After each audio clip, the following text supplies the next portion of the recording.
Welcome to the FilmGamer podcast, season 4, episode 4, number 38 overall. Originally, this episode was titled All About the Bear, considering that the new season, number 3 of The Bear, recently dropped on Disney Plus. All episodes, thank God. But a couple other things came up. Namely, I have COVID-19. After 3 vaccinations, the last of which was in November of last year, I have come down with the big C, COVID-19, and some variation of which they are calling flirt. I heard I got it from a friend who I spent the day with on their birthday. They seemed relatively fine most of the time, so there were no warning signs. Now, to be fair, I do not know for sure that I got it from the friend. However, the friend has since come down with COVID, had exclaimed afterwards that they weren't feeling well the past 4 days, and so we had family over this weekend, and as such, my dad got sick, my mom got sick, and my aunt got sick, as well as a family friend and maybe her 2 kids.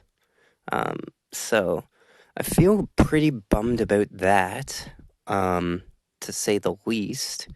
Thankfully, my sister got away. But yeah, the worst thing in these situations is if the younger kids get it, because they don't really have the defense systems. Although, I have also heard that, considering, they have a different set of lungs and smaller lungs, that maybe they can resist getting it a bit, but clearly that was not the case here with 2 of the kids, unfortunately. So that is a big bummer. It's my first time getting COVID after 4 years, happening since the COVID-19 outbreak started in Americas. So, yeah. As for me, thankfully, brain fog didn't happen. I didn't lose my sense of taste. I basically have felt very yucky today with a rotten taste in my mouth. I'm mildly sore and had a bit of a headache, which actually did go away with ibuprofen. I didn't think it would. Was worried that a lot of this stuff would be, exacerbated. So I heard, but good news, it doesn't. So yeah, and now I'm just trying to be reminded by looking up the flirt variant. Is this article going to explain it at all? Because let me tell you, the state of articles online these days are crap. I'm reading from Microsoft Network, which means that they are hosting someone else's articles and not paying for them. But nonetheless, it's on my homepage. COVID is making a comeback. Hospital admissions are up, and so is the number of people testing positive. Now, my understanding relative to COVID coming back was I saw precisely one small article by Axios saying it's summer COVID surge again. And my thought was like, well, remember during the first summer of COVID how we all thought it was gonna pretty much entirely go away? And it mostly did for the summer, but now people are saying, well, the summer surge is happening. But it's like, well, there's a summer surge and then there's the winter surge, and every once in a while we seem to play this game of like, oh, okay, what are we doing? As if we hadn't battled this for 4 straight years. Yeah, hospital admissions are on the rise. A fact that I learned recently is the total amount of people dead from COVID-19. Now, this is apparently, according to Johns Hopkins University, not people who have had COVID-related deaths, i.e., they had breathing problems and they die, and that gets grouped in with COVID-19. That doesn't happen. What they're taking, well, it does happen in different statistics. However, in this case, this is directly COVID-related deaths, and they just hit 7 million. And I'm wondering, 7 million in 4 years for a virus, is that a lot? How many did pneumonia kill? How many did the cold and flu kill? I don't know, and I have no desire to find out. I would like to find out, which is why I'm reading this, what the heck FLIRT stands for. The FLIRT designation, that's capital FL, lowercase I, RT, capital RT. Designation was inspired by the names of mutations in the genetic code of the variants. However, a spokesperson for the UK Health Security Agency takes umbrage with the moniker. Who doesn't? Telling your correspondent that the nickname was made by speculators and media voices, not scientists. True, but speculators are often better at naming things because they're all about the trends. The FLIRT family includes the strange KP1, KP2, KP3. They descend from JN1 in variant which emerged at the end of 2023 and counted for about 60% of the cases in England at the start of this year. Soon became apparent that these three strains had a growth advantage over JN1, accounting for over 40% of cases in the UK. Okay, yeah, great. Why is it called FLIRT? How worried should you be? Cases are on an upward trend. Yeah, no kidding. I read as I am infected. Difficult to prove the severity. And, why can't people just say in an article, you know what, I don't know? Can you imagine if a politician said, I have no idea? Why don't you go find that out? Because that's really the honest answer. Somebody asked Trudeau, or it might have been Biden, one of the Catholic leaders of the free world, a question. And I thought of the answer in my head, whether it was during the debates or during Justin Trudeau's Canada Day, Happy Canada Day, by the way, address in the comments. Somebody was asking a question. My first thought as to the answer of that question was, I have no idea, is what I would say. But, people don't want to hear that from leaders, and then they criticize them for not being honest. So, it's a catch-22. Not out of the woods yet. Yeah, no kidding. Blah, blah, blah, blah, blah, talking about the battle against other variants. The issue I have with the writing of this article is, like many articles, it presupposes knowledge. This is not an article explaining to anyone really what, it's like what something is from top to bottom. It's assuming you already have some knowledge about COVID-19, which irritates me. I don't like articles that presume you already have knowledge, because every article should be written that, you can speak English and understand it, but, you don't know anything about a particularly given subject. Something that hasn't been peer reviewed. The worst case scenario is cold-like symptoms such as fever, cough, fatigue, loss of taste or smell. So I have the fever. I wouldn't say I have a cough, but I have a sore throat and fatigue. Had a hard time getting out of bed today. Thankfully, I just have a rotten taste in my mouth, and I can still smell. Stopping the spread. Yeah, don't care. Does it tell what FLIRT stands for? No, it doesn't. Let me just look it up, because I'm wondering, okay, is it because I'm using DuckDuckGo as my search engine, and that's why I'm not getting an answer? Okay, Miami Herald. This is from Yahoo News. So again, Yahoo is taking something from the Miami Herald and hosting it on their website for free. Okay. It's just the state of online journalism. Is the person Irene Wright who wrote this article getting paid for me watching it right now? No.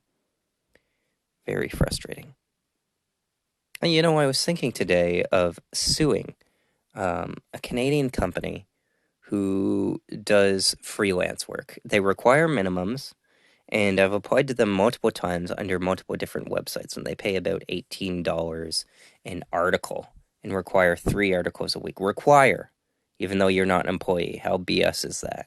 And they can charge this just because they have such a high number of people that, the bottomest of bottom feeders, and the people who can get the job done too, so they're not all bottom feeders, get the job.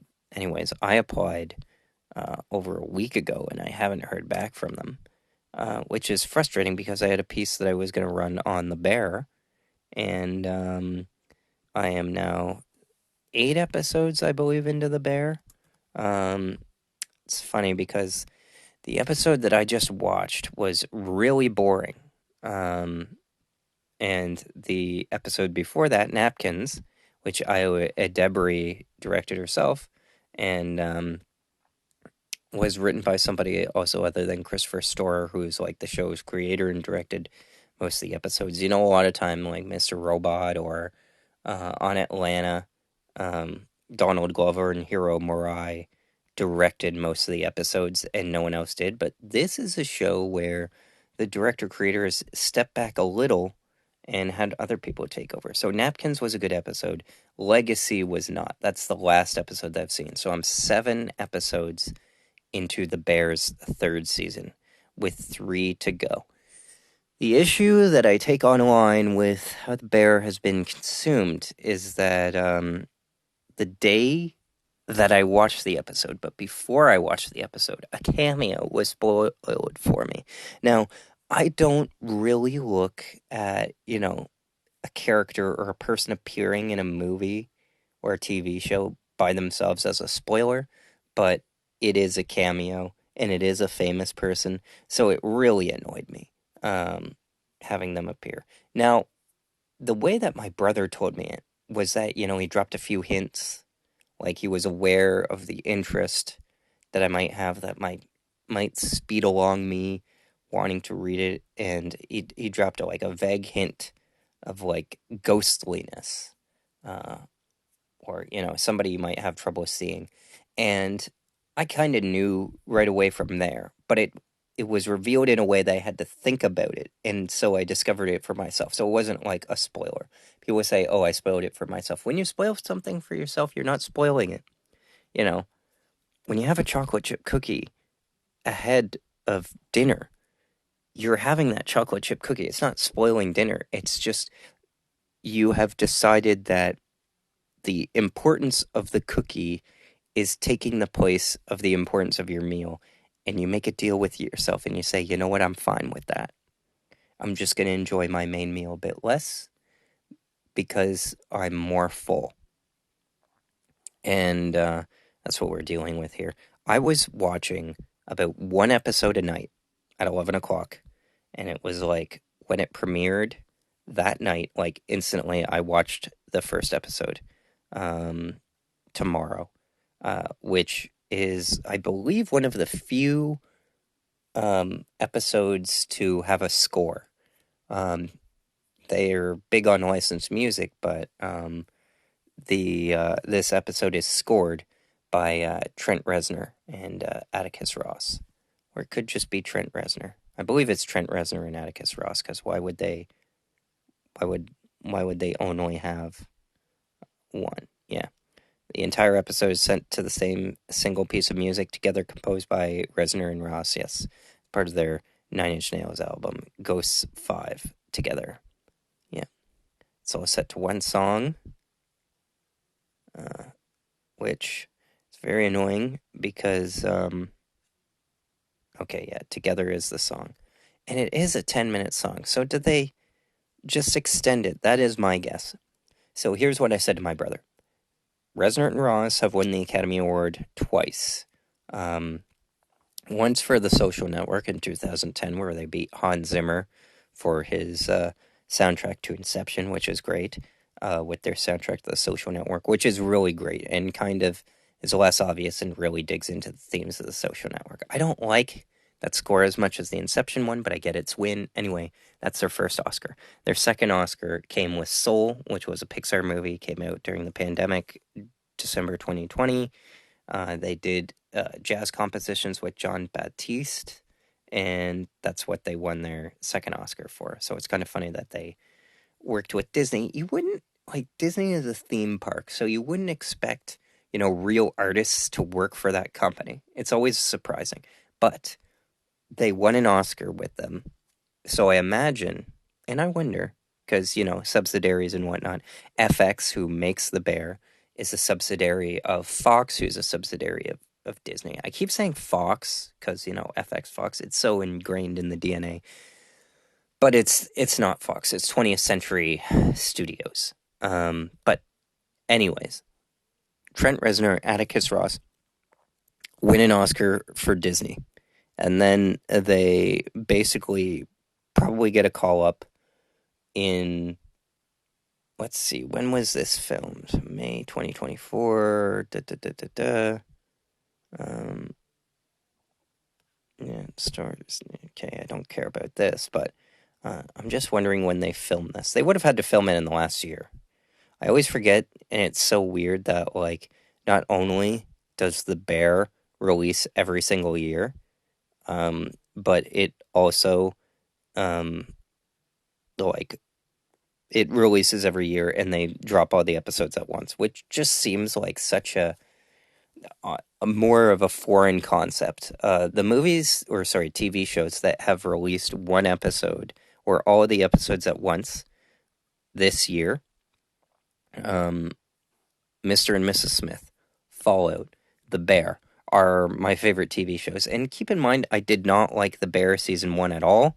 Season 2, I really struggled through. I only finished it about a month or two ago because I started it a year ago, and then there was 15 minutes left in the last episode, and then my brother came home to visit as kind of like a surprise, and I paused it and never returned to it. And then I continued where I left off and then finished about a month ago. And around Christmas, I did watch the Seven Fishes episode and Forks. My brother was really high on that. So I watched those episodes because I knew that those were the best regarded episodes. I watched them out of order, which I do recommend, honestly. I recommended that to my brother about the X-Files. He didn't take to it. I think you have to have like a really analytical mind. But when there's a television show, and I've done this for Mad Men, I've done it for the X-Files, I've done it for The Sopranos, I even did it for The Wire, although I didn't. Wire is so heavily serialized, I didn't get much of enjoyment out of it. And I'll have to watch all those shows through at some point. But you can say to yourself, I don't have time for this. What's the best episode? What's the definitive episode of this show? And just watch the definitive episode. And then you can watch that episode. And if it's great, you'll be like, okay, well, that was good. I'll watch, the whole series now. Or you can be like, okay, that's the best that they could do. It wasn't for me. I'm moving on. Like, I remember probably like a decade ago now, Breaking Bad. We were all sitting around downstairs. My brother was into it. And he's like, oh, let's watch Breaking Bad. And a group of us hadn't watched it. Some people had. And they're like, what's the episode of Breaking Bad to watch? And of course, he chose 1 minute because he wanted to choose one that has a bit of action in it and is not heavily connected to the rest of the plot. Now, the answer to that for me is Fly, but that might not have come out yet. It was from the most recent season at the time. I can't really remember the. Let me see here. Fly, Breaking Bad. Excuse me while I go on this tangent. So, Fly, 30th episode of the series, but I want to know season 3, episode 10. Okay. And then 1 minute Breaking Bad. I think that's in. No, it's the twins. So it's got to be 7th episode of the 3rd season. Okay, so Fly is 3 weeks later, in real time. By the way, what I like about Breaking Bad is that it basically takes place in real time. There's a big time jump at the very end of the series, but it's mostly like 52 episodes that take place like once a week over a year in that timeline. But 1 minute, season 3, episode 7 ends with Hank being attacked in the parking lot by the evil twins without his gun. So there's a big action sequence, and I'm like, oh, this is cool. Like, it just ends like that. That's pretty awesome. And so I always had it in my mind to watch that series. And then I ended up watching it in university. But it was enough where I watched it, I liked it, but I didn't feel the need immediately to go watch it. It's like, oh, that's something I'll, you know, kick the can down the street and pick up at another time. But I didn't feel like I was missing out. And then I picked it up uh, right as season 4 came to Netflix. So I watched the first 4 seasons on Netflix back to back, back to back. And then season 5A and B, I was waiting on it.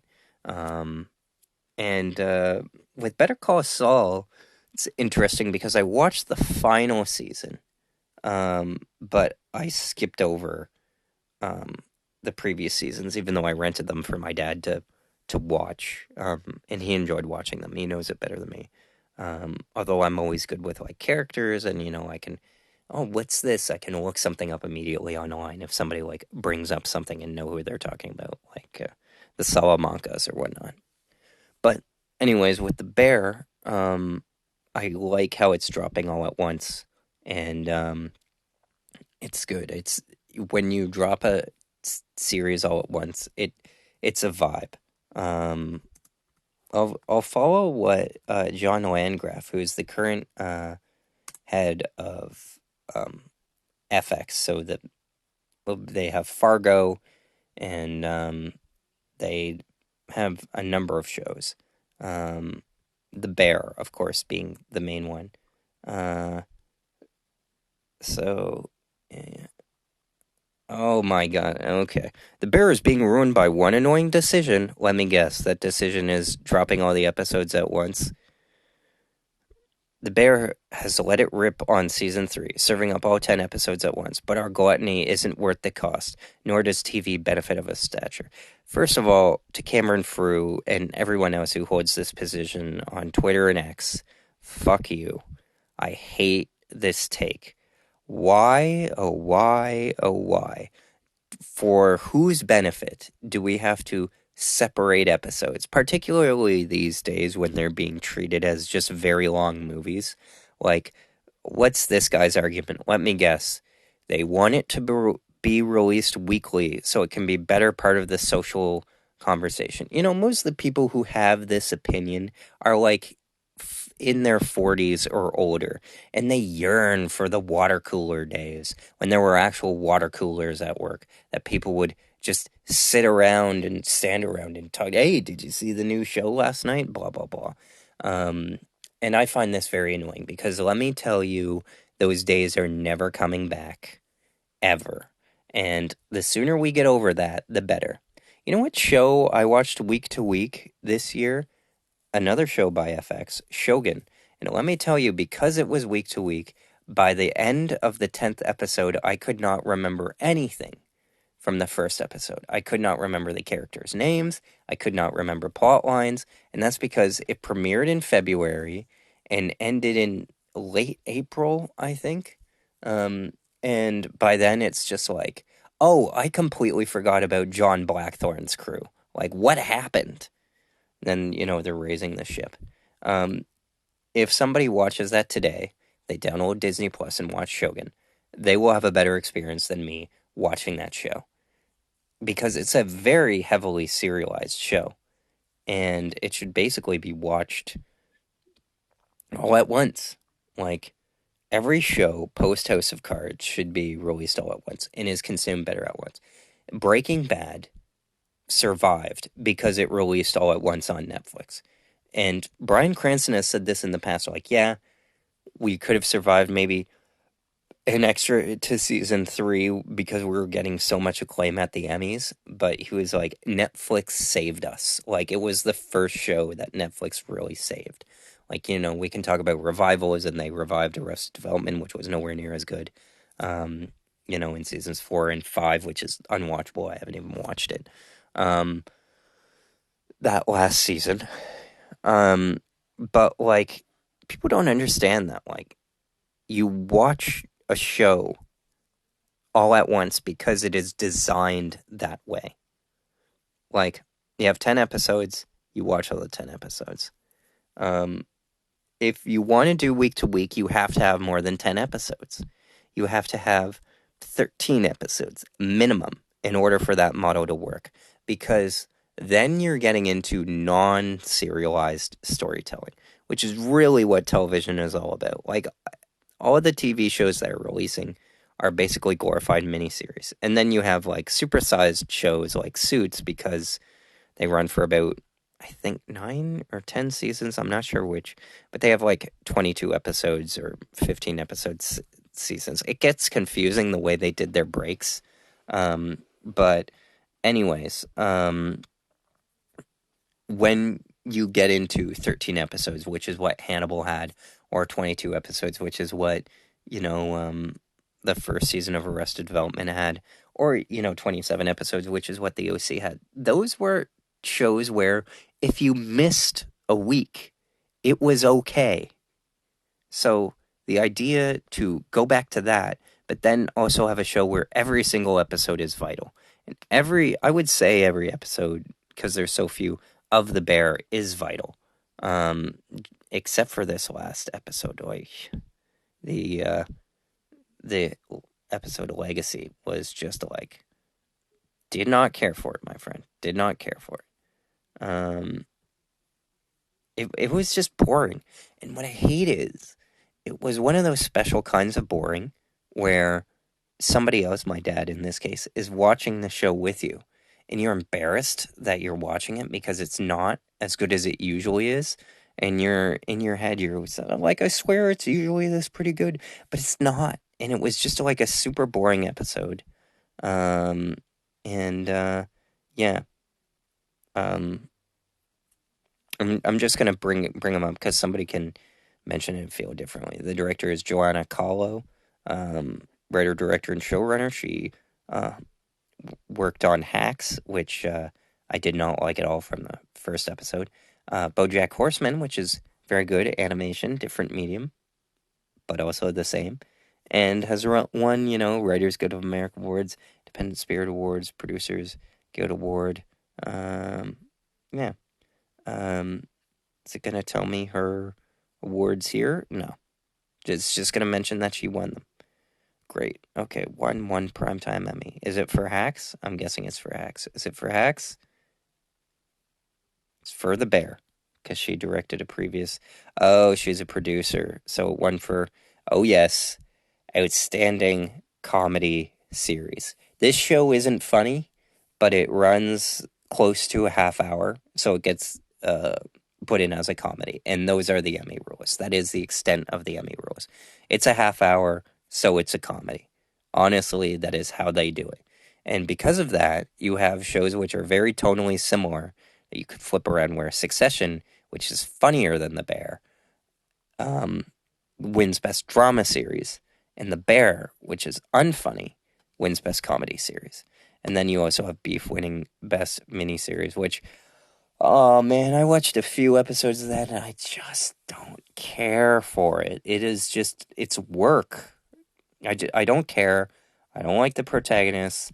I hate all of these, like, misery porn shows where it follows, like, one depressed character, but who's also rich enough to have an interesting life, and has a really good network of friends because that's good for the plot.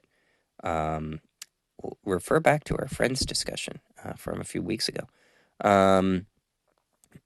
Anyways, so what's the rest of this guy's argument? Okay. Netflix altered the masses' brain chemistry with the binge model. Keep in mind, Netflix, for many shows now, and they now follow this rule. Amazon is similar, where the first episode they'll drop all at once, and then the second subsequent seasons, because they know people are already attached, they'll do either in chunks, like Cobra Kai, the newest season, will do like Volume 1 here, Volume 2 there. Bridgerton, again, 1 month apart. Why? So that they can space them apart and it looks good on quarterly earnings reports, is basically why. Because it's like, oh, we need a bump for this month. What's our bump? Oh, it's the 4 episodes we released of Bridgerton Season 3. It's kind of pathetic. I've said this to Tim Cook before on my show, with Presumed Innocent, where 2 episodes come out and now it's going weekly. And when you release a show, a television show, and you have all the episodes ready, because that's what network TV used to do, they were writing still when the first season premiered. They were still writing and filming the rest of the season. That's how it used to go. Like Friends didn't have all 22 episodes down. Like maybe they had filmed the first 5 and they were filming week to week. That's just how they did it. It's like, we got this, we can keep it ahead of the treadmill, we just got to keep going. But the pressure was on. Like there were deadlines that had to be hit. Now, go ahead, wait 2 years. Wait 2 years and produce 7 episodes of The Last of Us. Because the audience will be there. We know it. And it's ridiculous because these shows are so expensive and they take so long between seasons that it's like, why bother watching a show when it's on? There's no benefit anymore to watching a show when it's on because the episodes don't come out all at once. Except for new shows like Fallout and Mr. and Mrs. Smith. It is better for a show to drop all at once. People have a better understanding of it. They enjoy it more. It's easy to be more obsessed about and remember all the details. And so week to week, people, you're just old. The future is now old, man. Yeah. Excusing that series, can you honestly name a new TV show? Blah, blah, blah, blah, blah. This guy opens the bracket. This guy opens his bracket. Okay, yeah. And then closes it like a sentence later. I couldn't find the close bracket. Yeah. Can you name a new TV show that's benefited from viewers being able to watch the whole thing in a single sitting? Yes, Fallout, you moron. Has anything everlastingly entered our lexicon like Game of Thrones, Breaking Bad, or The Sopranos? Okay, those shows are all old. Like, those shows premiered more than a decade ago. Okay, so they don't come... Yeah, the answer is yes to that. Stranger Things dropped all at once. The Bear is just as good, if not better, than The Sopranos, Breaking Bad, and Game of Thrones. Go fuck yourself. Like, ridiculous. Yeah. So, this is the quote by John Landgraf that I was looking for. When we came back for season 2, we debated. Since we knew that we had a hit, can we milk it a little bit? Can we roll it out over weeks? More Bear is better? FX boss John Landgraf said as per Deadline. We then thought, that's a rotten thing to do, to change it up for the audience. The way that Chris makes it, even though the episodes are separate, there's a whole vibe to every season. So we decided not to change what we had already set in motion. I have no doubt that we'll keep doing it, because we did it in the past, even if we could. I don't think we'd change it now. In the space of less than 48 hours, viewers across the world have watched every episode. Spoilers, tweets, full clips are everywhere, and sour-faced complaints over its cliffhanger and inevitable year-long wait for season 4 are being echoed across social media. Okay, here's my thing. What is the difference between a 52-week wait and a 42-week wait in the span of a year? Nothing. And let me guess, he brings up, the Bear should follow Shogun's success. FX isn't stupid, but it's possibly ignorant. This is the article continued. Shogun, its next biggest success after The Bear, enjoyed a 10-week rollout, steadily amassing a loyal audience, which includes me, that made its finale an unmissable event. It was prestige TV done right. So why is its most prestigious property being treated like fast food? Because F you, that's why. I like to mix it up. Sometimes I just don't feel like saying the F word. Let me have a sip of my brew here.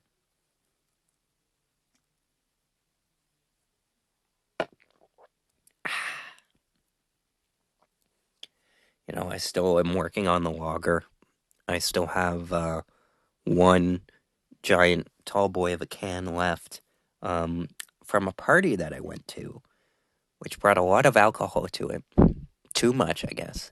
And so the host was like, here, Will, take some alcohol because I can't fit it all in my fridge. I'm like, well, I don't drink, but okay. And, I kind of like it. I almost liked it a bit too much where I wanted to have it, like, the very next night. And the funny thing is, I like the taste in the sense that it evokes memories of, like, being out, which is sort of weird. ordinarily, when I consume alcohol, I'm in a social setting, i.e., with people, or am out at a bar or something where things are new and exciting. I'm not used to drinking home alone, or home by myself, I should say, because I live with my parents. But it's nice in that sense, I guess. And these have to be consumed somehow. Like, my dad doesn't drink really all that much. He's pretty much the same as me. My mom does, but isn't into that kind of stuff. Women, older women, they're into that fruity stuff. So, anyway, okay. How does this guy continue with his article?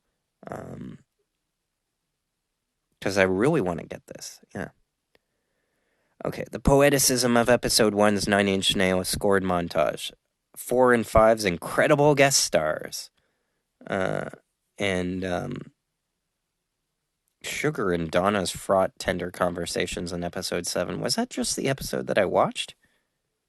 I'm pretty sure it was. And I have no idea who those people are. Oh, wait, Donna's the sister, right? See, this is the thing. Let me just... Yeah, Sugar. It's annoying how he referred to her as Sugar because that's like her nickname that some people call her. And then who the hell is Donna? Like, Natalie is the name that's familiar to me. Now I gotta find out who the heck Donna is. Does it mention it? Guy plays himself, yeah, whoop-de-doo. Donna is the older woman, right? No, that's Tina. Who the hell is Donna?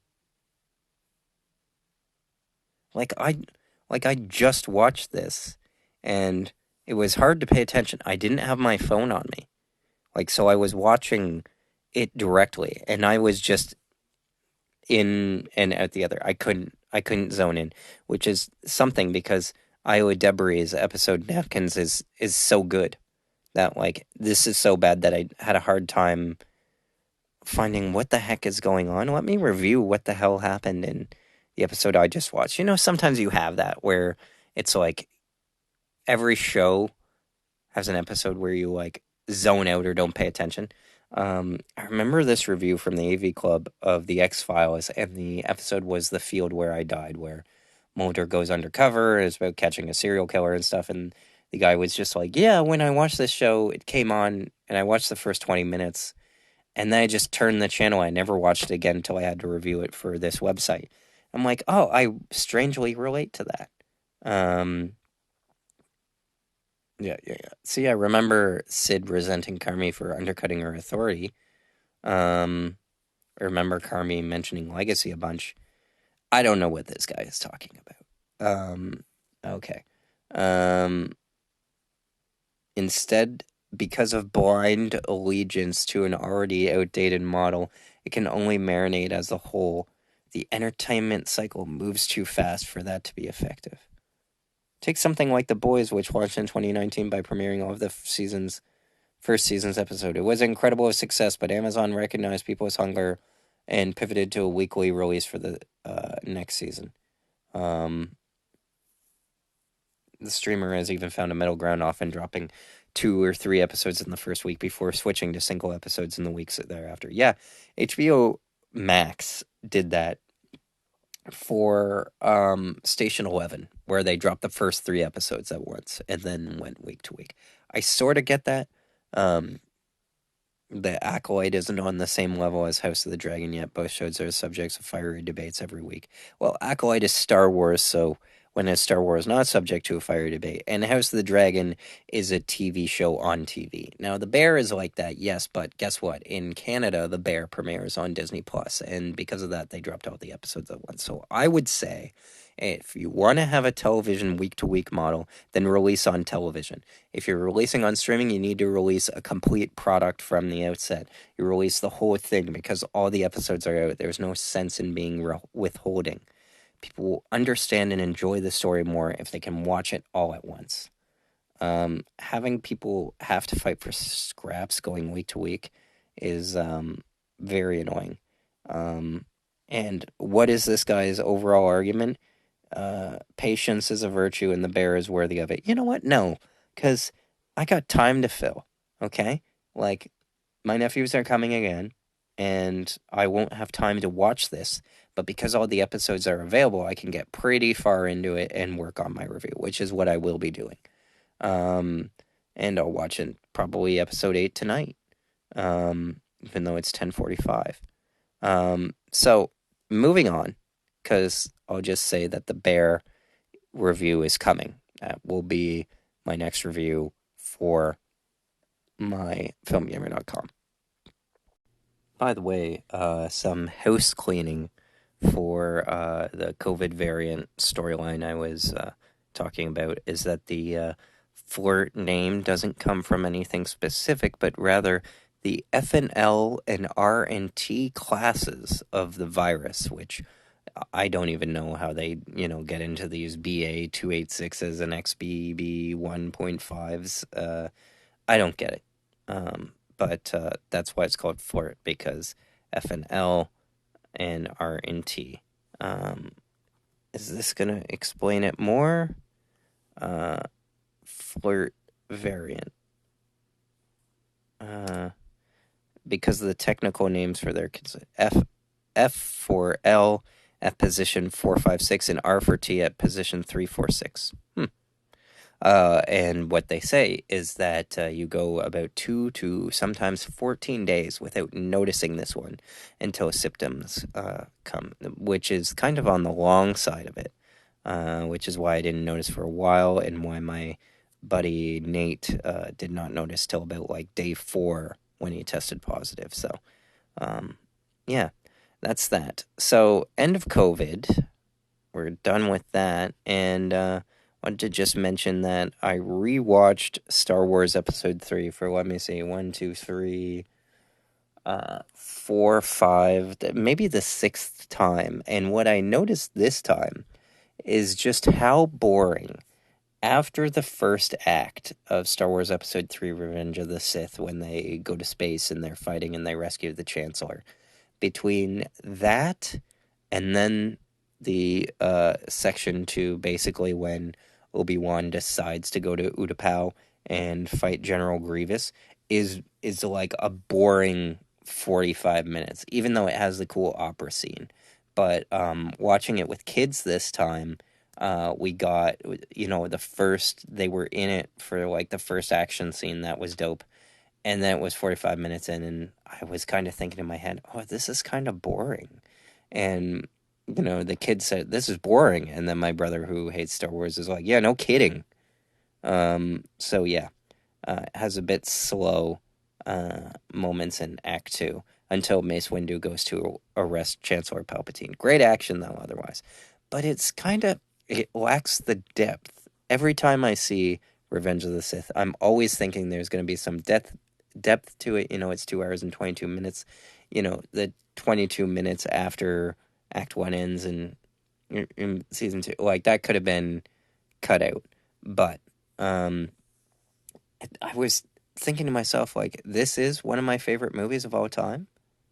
Like, and the answer is yes, just because, sword fighting is cool, space is cool, space battles are cool, cool creature designs. It has a lot of unique action sequences, like one guy with one sword fighting a robot with 4 swords, them flying a damaged ship, the 2 good guys forced to fight each other at the end.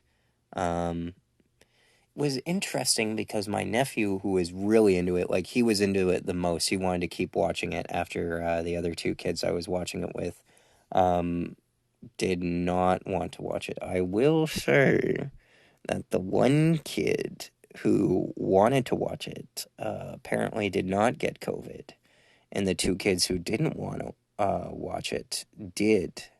So maybe there's something there. I don't know. Probably not. It's probably terrible that I said that.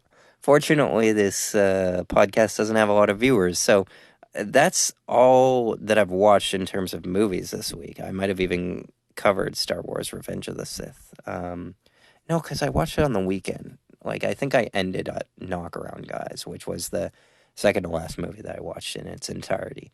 So, yeah, moving on. Domestic box office, June 28th to 30th. Inside Out 2, number one again, $57 million. 469 million total in the US. This is over 100 million more than the last one made in the US. And this movie has made over $1 billion already. It's made $1 billion in 2 weeks, which is very, very fast. And what's interesting is just that it's like, yeah, it's money for Disney, and it like saves Pixar's reputation, I guess, which wasn't really in doubt for me. Like, it was in doubt because, the Minions movies, Despicable Me 4 coming out next week and all, Illumination films have kind of stolen the thunder of, like, the animated films that people watch out for. Now, particularly with, the Super Mario Brothers movie also doing well. And then they had the Minions Rise of Gru, and then they had Migration, which was like a small hit. Like, it was a good dinosaur level hit. But the reason Pixar wasn't doing as well was because they all went straight to streaming, and their best film of the last 4 years, Turning Red, also went straight to streaming when it should have went to theaters. But like, Elemental did fabulously well. It made nearly $500 million, and then, of course, Inside Out 2 is going to be huge. Like, I thought that was pretty well known, so its success doesn't shock me. It's weird to hear some of these box office pundits of like, Bad Boys Ride or Die, Will Smith back on top. Can you believe it? It's like, yeah, Bad Boys 3 was the highest grossing movie of 2020. Like, Bad Boys 2 made like $138 million in the US and Canada alone. Like, this is a hit series. Was it really ever in question if the movies were decent? And that's the thing. If the movies are decent, that this would be a success. A Quiet Place Day 1, number 2 at the box office, but nonetheless opens to over 50 million, 52 million, which is a franchise record. Now, despite that, despite also doing better than expected overseas, it opened to about 98 million worldwide. And it cost like in the 60s, surprisingly. Like, it wasn't a super expensive movie, if I can look up the ultimate budget. Because I wondered, would it be as high as like, 118 million? Granted, I've seen nothing but like the teaser trailer and the follow-up trailer for this movie. But yeah, 67 million. They kept it cheap, which producer Michael Bay, through his Platinum Dunes production company, he's a producer on this. He also did a lot of horror movies, is where he got his start with this production company. That's basically, it's a horror production company. I'll give you a few of the movies that they produced. Texas Chainsaw Massacre remake, Amityville Horror remake, another Texas Chainsaw, Hitcher remake, Unborn, which was just sort of, and they're all pretty like cheap movies, like they're 20 to 40, but if they have like a really good hook, like Nightmare on Elm Street remake does well. The Purge, great premise, does really well. And then they do like Teenage Mutant Ninja Turtles, which is just funny that they did. Like, if you watch Teenage Mutant Ninja Turtles Out of the Shadows, it's a very Michael Bay inspired movie. And it costs $135 million. And then it makes $245 worldwide. So they might have lost some money on it. And then, of course, they go animated and get Teenage Mutant Ninja Turtles, Mutant Mayhem, Spider-Verse it, and whatnot. And gone are the live-action movies. Ouija, adaptation of a board game. Project Almanac, I have not seen, but that was like a hit because they only cost like $12 million. A couple of Purge movies, and then they come out with A Quiet Place, which apparently, like, it cost $17 million, but they went to Blumhouse, who they made the Purge movies with, and, Get Out and stuff, and basically the idea was too expensive for Blumhouse, because they make really cheap movies, Blumhouse does, so they went to Platinum Dunes, and, backed by Michael Bay, he knows how to stretch the budget really well. Like, you watch Transformers, which should have won the 2007 award for Best Visual Effects. Instead, the Golden Compass won, annoyingly. But, they like them bears fighting. Anyways, the special effects on that movie are outstanding, and that movie cost 145 million, but he said he stretched it like an indie movie. Like like you see every single cent of that money on screen. Like you would think that the first Transformers would be, 150 million easy, and it was reported for that, but like I love it when you see every dollar on screen. Um Anyways, they also released Songbird, which was like, that movie that was sort of about the COVID-19 virus, but like the first movie about it, and it was apparently terrible. Um, and then, we have A Quiet Place Part 2 and another Purge. And, funny, A Quiet Place Day 1 is still listed as an upcoming film under their Wikipedia section. Somebody's got to update that. And then Apartment 7A, I swear that has been, like, listed forever. And then Quiet Place Part 3, which I guess is still scheduled for next year. Huh. John Krasinski managed to fit that if between that and then have it come out soon. That's kind of interesting. I think that 3 years is the perfect amount of time to wait for a sequel. 2 years, a bit too soon. 4 years, a bit too far gone. But 3 years, that's like the perfect of like, I'm ready for another one. Like, I remember the last one, but it's been a while. So I need to watch it again, but it's not so far that I completely forget about it. Yeah. So this Apartment 7A film, which John Krasinski produced, was made in Australia. Do we know anything about it? No, just that it comes out this year. Yeah. It'll lead up to Halloween 2024. I look forward to it. Okay. So that's the Letterboxd. Box office. Going down the list. Horizon American Saga, Chapter 1. This movie, which is about 3 hours long, and apparently also introduces like a new non-intersecting plot lines like an hour into the movie, and it's treated like a television show basically. And as a response, Kevin Costner was like, yeah, I won't be returning to Yellowstone, by the way, so if you want to see me, you have to see me on the big screen. And, some criticisms were that Kevin Costner, who is no spring chicken, he is quite old, I would say. He is, I want to say he's 69. Would have said 67. But people are like, yeah, he's too old for this role. But nonetheless, this movie opened in line with like what Open Range did, the last movie they directed, which did about 14 million. This movie does 11. So granted, 20 years of inflation, and then you also make 3 million less is not great. But I never adjust for inflation when it comes to anything, because times change, habits change, expenses change. Some stuff gets cheaper, but some stuff gets more expensive. So I find that it all evens out. The movie opens, if you were to take, and this is adjusting for inflation, so I'm going to undo my whole point here, but it still is an example of misjudging the appeal of something. Blade Runner releases June 1982, flops, makes about 32 million, opens to 6 million, makes about 32 to 36 million. And then Blade Runner 2049 comes out and has the budget of like 150, like $160 million. And the amount of money it ends up making is that it opens disappointingly to like 32 million and then makes 90 million. And if you were to adjust for inflation from the original Blade Runner to Blade Runner 2049, they make the same amount of money, which is kind of funny.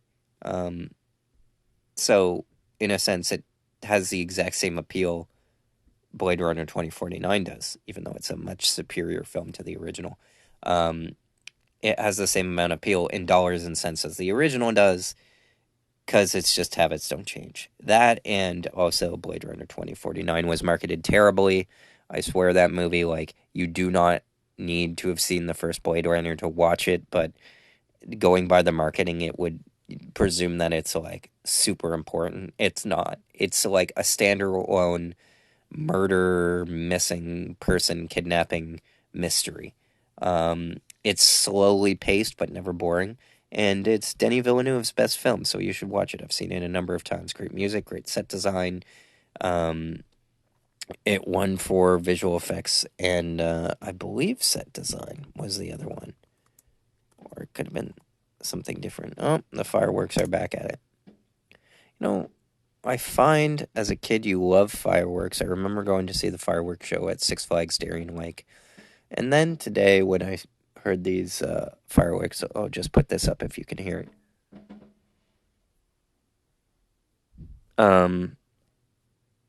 They see the kids running down the street to run to see the fireworks tonight. And then the adults behind them are just like casually walking because it's like, I've seen it all. You've seen one, you've seen them all. I recorded them with my fancy camera. I already recorded them last year or the year before with my fancy camera. Yes, cinematography, of course, was the previous Academy Award win by Roger Deakins, and that was his first win, and then he won again for 1917. But, yeah, as you get older, things become less impressive because you've seen it all. But some things never change. Number 4, Bad Boys Ride or Die. Will Smith this weekend performed at the BET Awards. And I was curious. I didn't see anybody talking about it. And then I looked up his performance. I'm like, oh, yeah, that's why. Because it's not very great. Donald Glover won a BET award or was hosting or something. And he said, the funny thing about Black awards is that I have more Grammys than Will Smith, who he was probably referring to because he just had performed. This is Childish Gambino, Donald Glover saying this. I have more Grammys than Will Smith, who has won Best Rap Album. Or is it Best Rap Single for Parents Just Don't Understand? See, now I gotta look it up. You guys made me look this up. Okay. Because Will Smith now has a Grammy and an Oscar. So, is he going to get the EGOT? Because I find getting the Grammy and the Oscar are like the two toughest. But, try doing the Tony. Okay, so, I want to see awards won by Will Smith. Why is this so hard? Why is it making it difficult for me? Okay, yeah, I know he won for King Richard. Behind the scenes work on Best Rap Performance by a Duo or Group for Summertime, and 2 for Best Rap Solo Performance for Men in Black, good song, and Get Jiggy With It. Former 2 of which he won as a member of DJ Jazzy Jeff and the Fresh Prince. So he has 4 of which won him Grammy Awards. Okay. Oh, Grammy Awards. But 4 songs. See, the Grammys are weird where it's like you win 1 Oscar for 1 film. But Grammys, you can win like multiple times for the same song. It's ridiculous. But 1 for Best Rap. Parents Just Don't Understand. 1 for Best Rap Performance by Duo or Group for Summertime. And 2 for those songs I mentioned, Men in Black and Get Jiggy With It. So he has 4. So if he has 4, he was nominated for all 4, because he did behind the scenes work.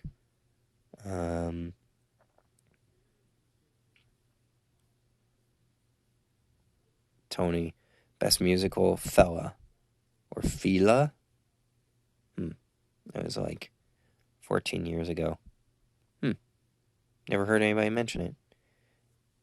Oh, right, yeah. And then 1 year, Cobra Kai was nominated for Outstanding Comedy Series, and because he produced the Karate Kid movie with his son Jaden Smith, he was included in the legacy of producers, just because it's probably a name association thing. Anyway, how many awards Grammys has Childish Gambino won? Because, more than 4. I find it funny because it's kind of unnecessarily flattering of Childish Gambino, because it's like Donald Glover is a better musician than Will Smith is. Like, Will Smith is a performer. He performs what is given to him by a producer. Donald Glover produces all his own work.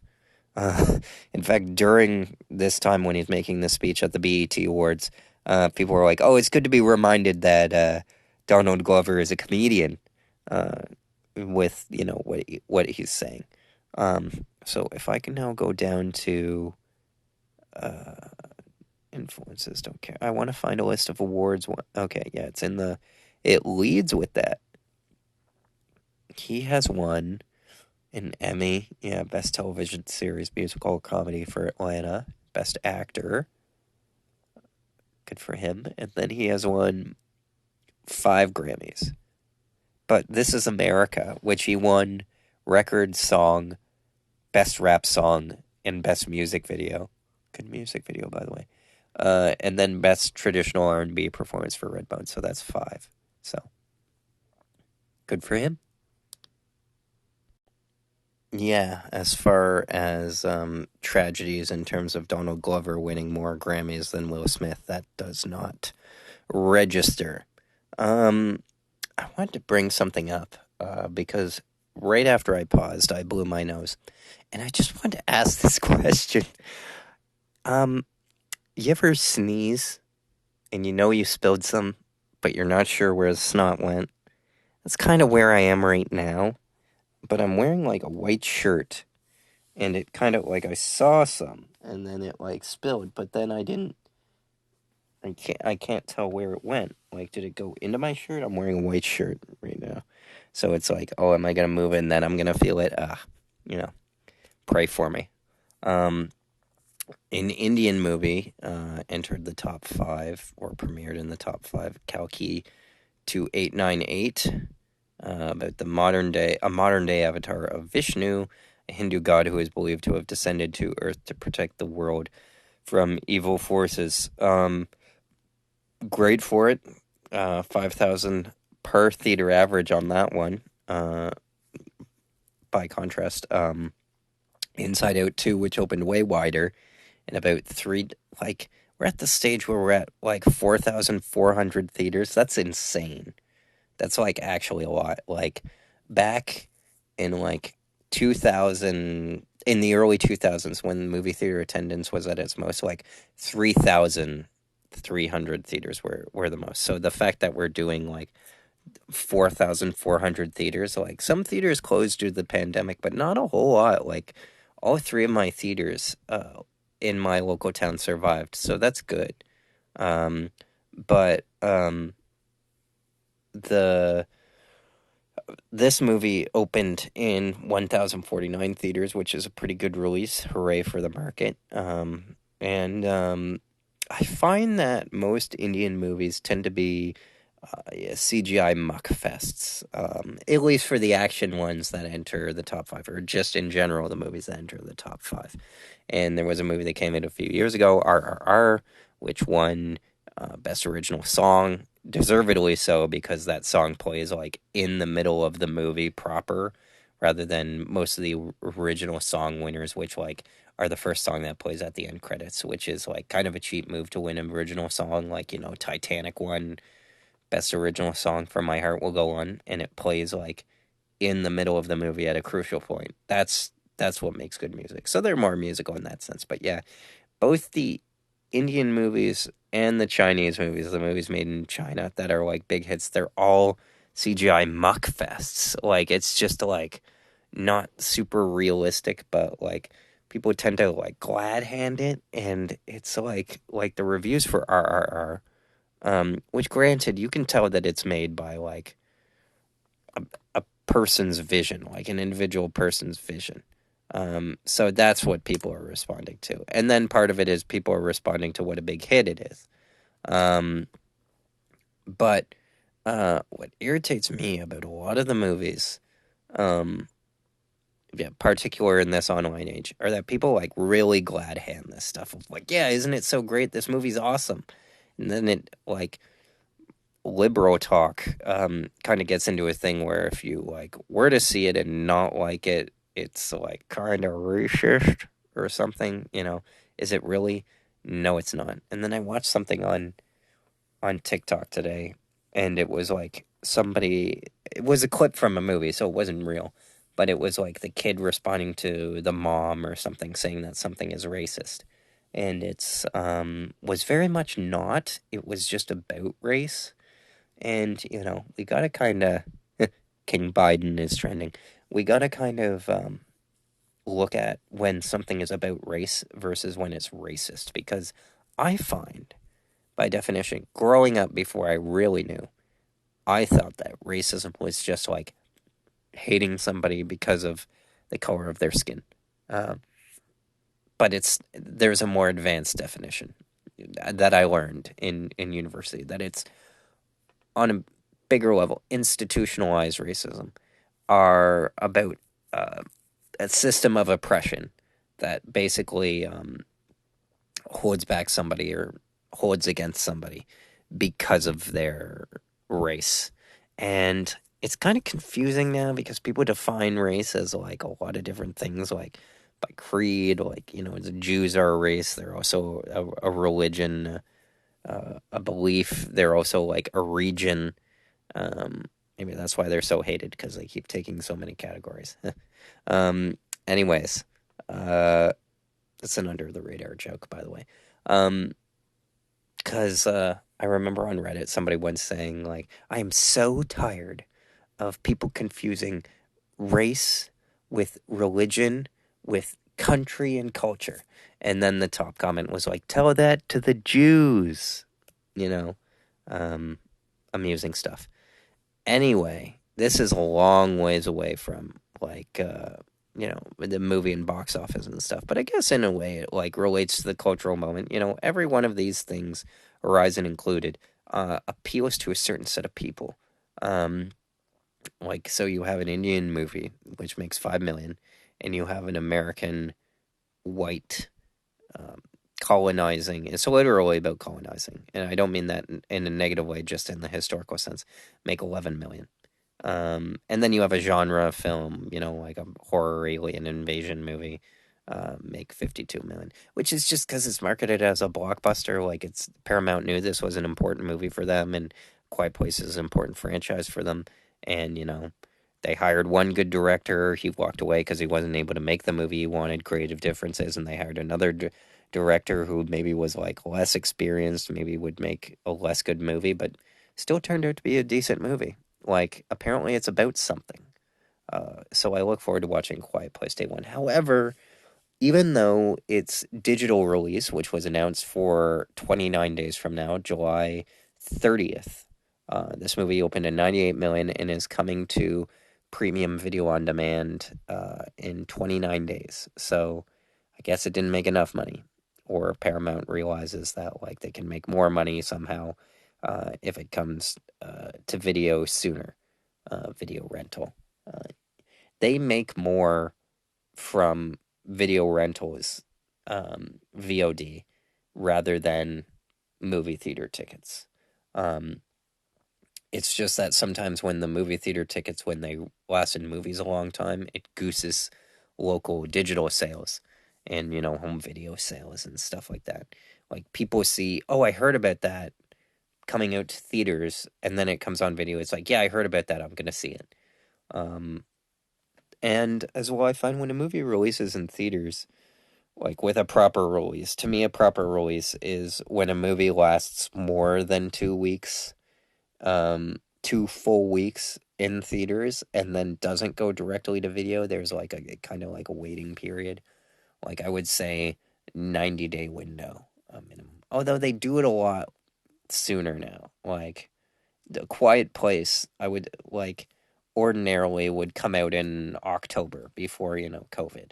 It would come out in October on home video, like after releasing around this time. Um, but it will, it's coming to digital in June, which means it will be out in August on video. It seems too soon to me. I like it when movies wait and move out of original, like I guess trimesters, yeah, um, when being released, because it feels like a different era. Like, the movie is re-emerging. You know, if a movie comes out and then 2 weeks later you see it on video on demand, my first thought is, well, it flopped. You know, and most of the time that's the case. Like with the Fall Guy. Um, But anyways, a person looking to take advantage of this model is Kevin Costner, who put 38 million of his own money into the 100 million Horizon and American Saga Chapter 1 Western. Although it might be 100 million for 2 movies. I'm not completely sure. So he put like 38, he's put 38 million total into all of them. But he said, yes, of course, I would prefer it to be a bigger hit, but I plan to make the money in the downstream revenue. So this will go to theaters, and then it will go to premium video on demand, and then it will go to regular video on demand, and then it will go to DVD and into the Walmart bin. And he said, essentially, the Walmart bin is where it's at. Like, it will also play on TV, of course. But he's like looking to discover how to make money the way they used to, which is like what Kevin Smith did. He would come out with a movie, would release in theaters, and because it released in theaters, people would recognize it. And then when it came to home video, it'd do well in DVD sales. Well, the DVDs don't quite exist anymore. The market is like a lot smaller, but Kevin Costner knows what's up. That's like DVDs and physical media rules. So, he's looking to get a piece of that. And if he can make this work, like he amazingly has, and I wouldn't go see chapter 1 because it's an incomplete story. Like chapter 2 comes out in August, and there's supposed to be 2 more after that.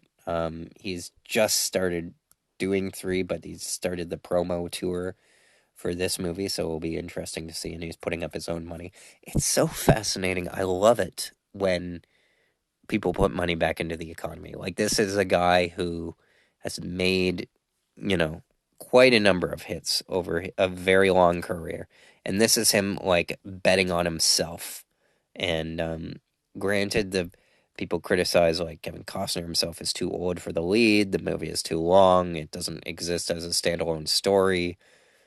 All this stuff, but like he likes movies. He appreciates the art, and this feels like he's putting something into it. So for that, Kevin Costner, I salute you. I've had a number of hits. So let me just rattle some of them off: The Untouchables, Field of Dreams, JFK, Robin Hood, Prince of Thieves, which I haven't seen, but I'd like to. The Bodyguard, A Perfect World, Dances with Wolves, which he won, 2 Academy Awards, picture and director, which kind of seems nuts. Like that they gave the actor the best director thing. That was a big thing in the 90s of the actors to also direct, and now like Bradley Cooper's the one doing it. Okay, is this gonna let me go backwards to previous years? Because I want to see who his competition was. Okay.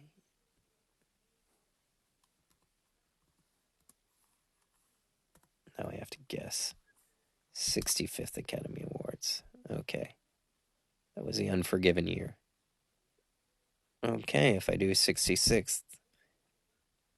Oh, yeah, that was Schindler's List. If I go back to 64th, Silence of the Lambs. Shoot. Okay. I want to find Dances with Wolves.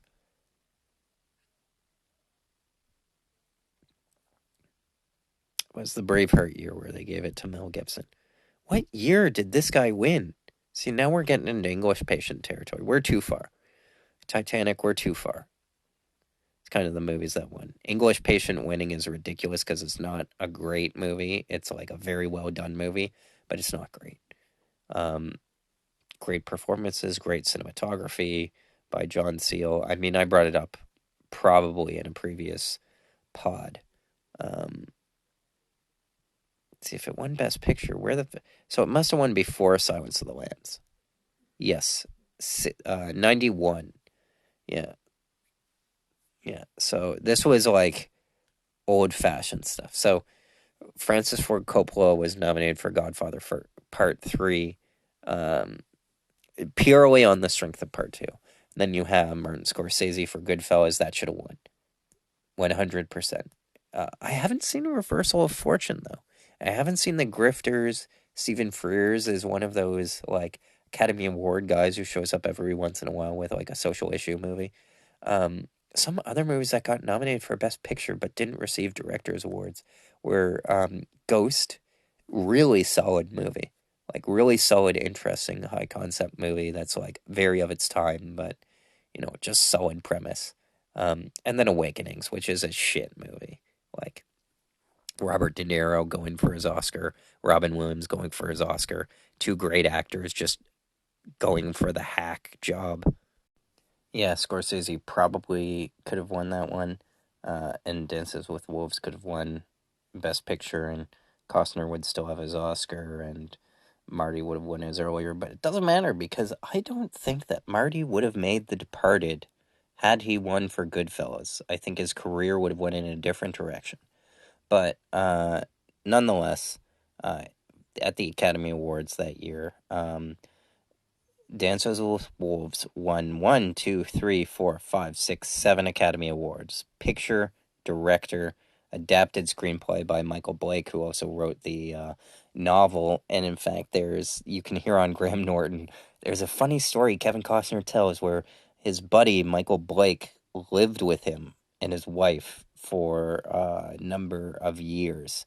And he was working on his screenplay, and basically, Michael Blake was an asshole in so many words, according to Kevin Costner, and like was bothering him. He's like, "Have you got a chance to read my script?" And Kevin Costner keeps saying, "No, no, no." And he starts to be a bit more of an asshole, like every day, living with this guy. He's fun on hard times and stuff like that.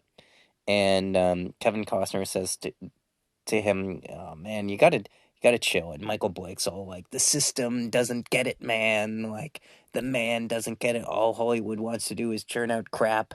And then he's like, "I'm working on my script. I'm working on my script." And this is like over a number of years, and he's still living with Kevin Costner to the point where the wife says, "Kevin, Michael needs to go. Like he needs to go." And then he's just kind of like, I don't know. He pulls for him a bit. And then one day, Kevin Costner comes in to see Michael reading his script to his daughter, and that crosses a line. He's like, "No, you need to get out of here, man." And then so the guy gets out of there, and he starts working at a restaurant as like a dishwasher and stuff like that. And then, he says to Kevin, "Have you gotten a chance to read my script? Have you gotten a chance to read my script?" And then Kevin says, "Man, I don't even like you that much." He's like, "Well, can I have some money? Can you like help put me up in a hotel? I've kind of fallen on hard times." He's like, "Yeah, okay." He's like, "Can you read my script though?" And he's like, "Fine." And it was Dances with Wolves, and Michael Blake won the best adapted screenplay for that. And a part of that story, which you can hear on Graham Norton, is Kevin Costner talks about throwing this guy at one point up against a wall because he was so fed up with him. But they end up making a good movie together. And I ended up getting that for my dad on Blu-ray for his birthday last year.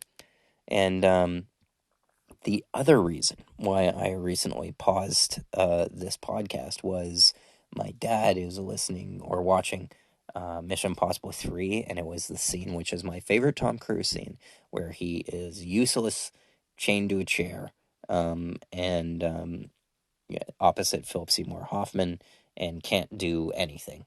And Tom Cruise, when he can't do anything, like in a movie, when he's at his most vulnerable, when he's at his wimpiest, when he gets all his powers taken away of Tom Cruisiness, that's when he's at his best. And I believe that's his best acted scene. And that's a scene where it's like, I heard it while recording this podcast, and then I'm like, I need to go out there and watch this scene for the 100th time because it's that good. Even though when I saw it in theaters in 2006, I was disappointed in it, just because it's episodic.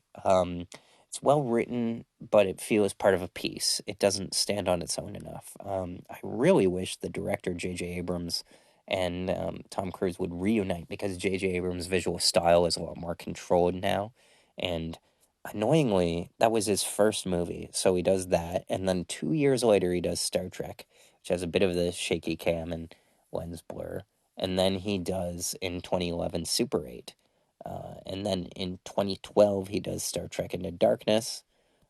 And then he does Star Wars The Force Awakens. And then his next movie is Star Wars The Rise of Skywalker.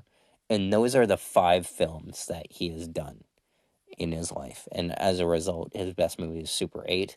A pretty good B plus movie, which I've seen with one of my listeners, and I remember it well because there's a scene in it where they basically developed the romance perfectly.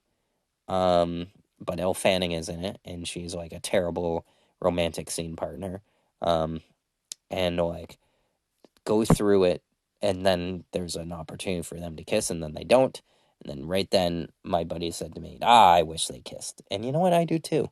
And then if you watch We Bought a Zoo, or at least on TikTok, the We Bought a Zoo subplot of like the boy hanging with, you guessed it again, Elle Fanning. There's like a montage of just like all of his scenes, and it's like the most romantic straight out of a movie. You know, Cameron Crowe, who wrote and directed We Bought a Zoo, is a total romantic, and it's like develops pretty well. She's like the girl next door. He's like the cute lonely boy who just moved from a new town and stuff like that, and like they have their own romance, their own shorthand. It's like could sustain a movie of its own, honestly, a crappy little movie of its own, but it's just a subplot in this Matt Damon movie about him buying a zoo. Which itself, it's a watchable movie. I always think about two things. Matt Damon seeing this woman once in Home Depot, and then the second time he sees her, he doesn't call her by name because he doesn't know her name. He just says, Home Depot, and points at her. And my sister and I always laugh at that. And then the second thing about that movie is that Matt Damon basically says this line, which I find funny because I know I'm just gonna use it someday. Where he's just like, for anything you want to do that you're afraid of, remind yourself that all you need is 15 seconds of insane courage. And I'm pretty sure Scarlett Johansson like uses that motto to go into a bear cage at one point. But it's kind of right, you know, like if you ask somebody out, a girl you like or something like that, it really is 15 seconds of insane courage. Um, and, men these days could use a little more of that. What can I say? Um, so, anyways, we've done the rewatchable scenes. Talked about the Academy Awards. Let's get back to the box office here. Because we're doing pretty efficient. We're only like over an hour into this, but Horizon American Saga Chapter 2 comes out middle of August, so that's already coming out. And then The Bike Riders dropped like a rock. Despite adding theaters, it dropped 2/3 of its audience. This is the kind of movie that will do well on home video anyway. It's the perfect movie where it's like, I see it, I know I'll probably enjoy watching it, but am I gonna, watch it in theater? Am I gonna pay $13 for this movie? Absolutely not. Garfield movie, 2 million, yeah, doing okay. Who cares? Uh, Kingdom of the Planet of the Apes, still hanging around. Again, there's not a whole lot of movies out, so this movie, which opened mid-May, it's doing okay.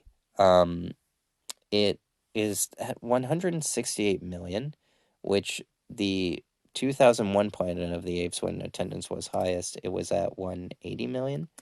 And then I'm just wondering, was the Rise of the Planet of the Apes at like 176 or something like that? Let me just check my math here. Yeah, the original remake, that is, from 2001, 180, and then Rise at 176. Yeah, I nailed it.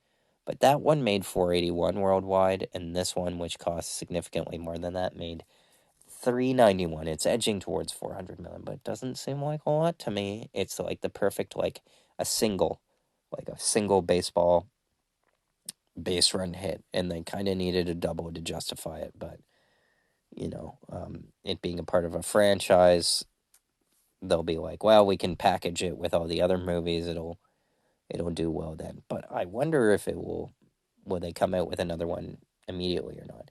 Kinds of Kindness opened in wide release this last weekend after being in only 1 or 4 theaters.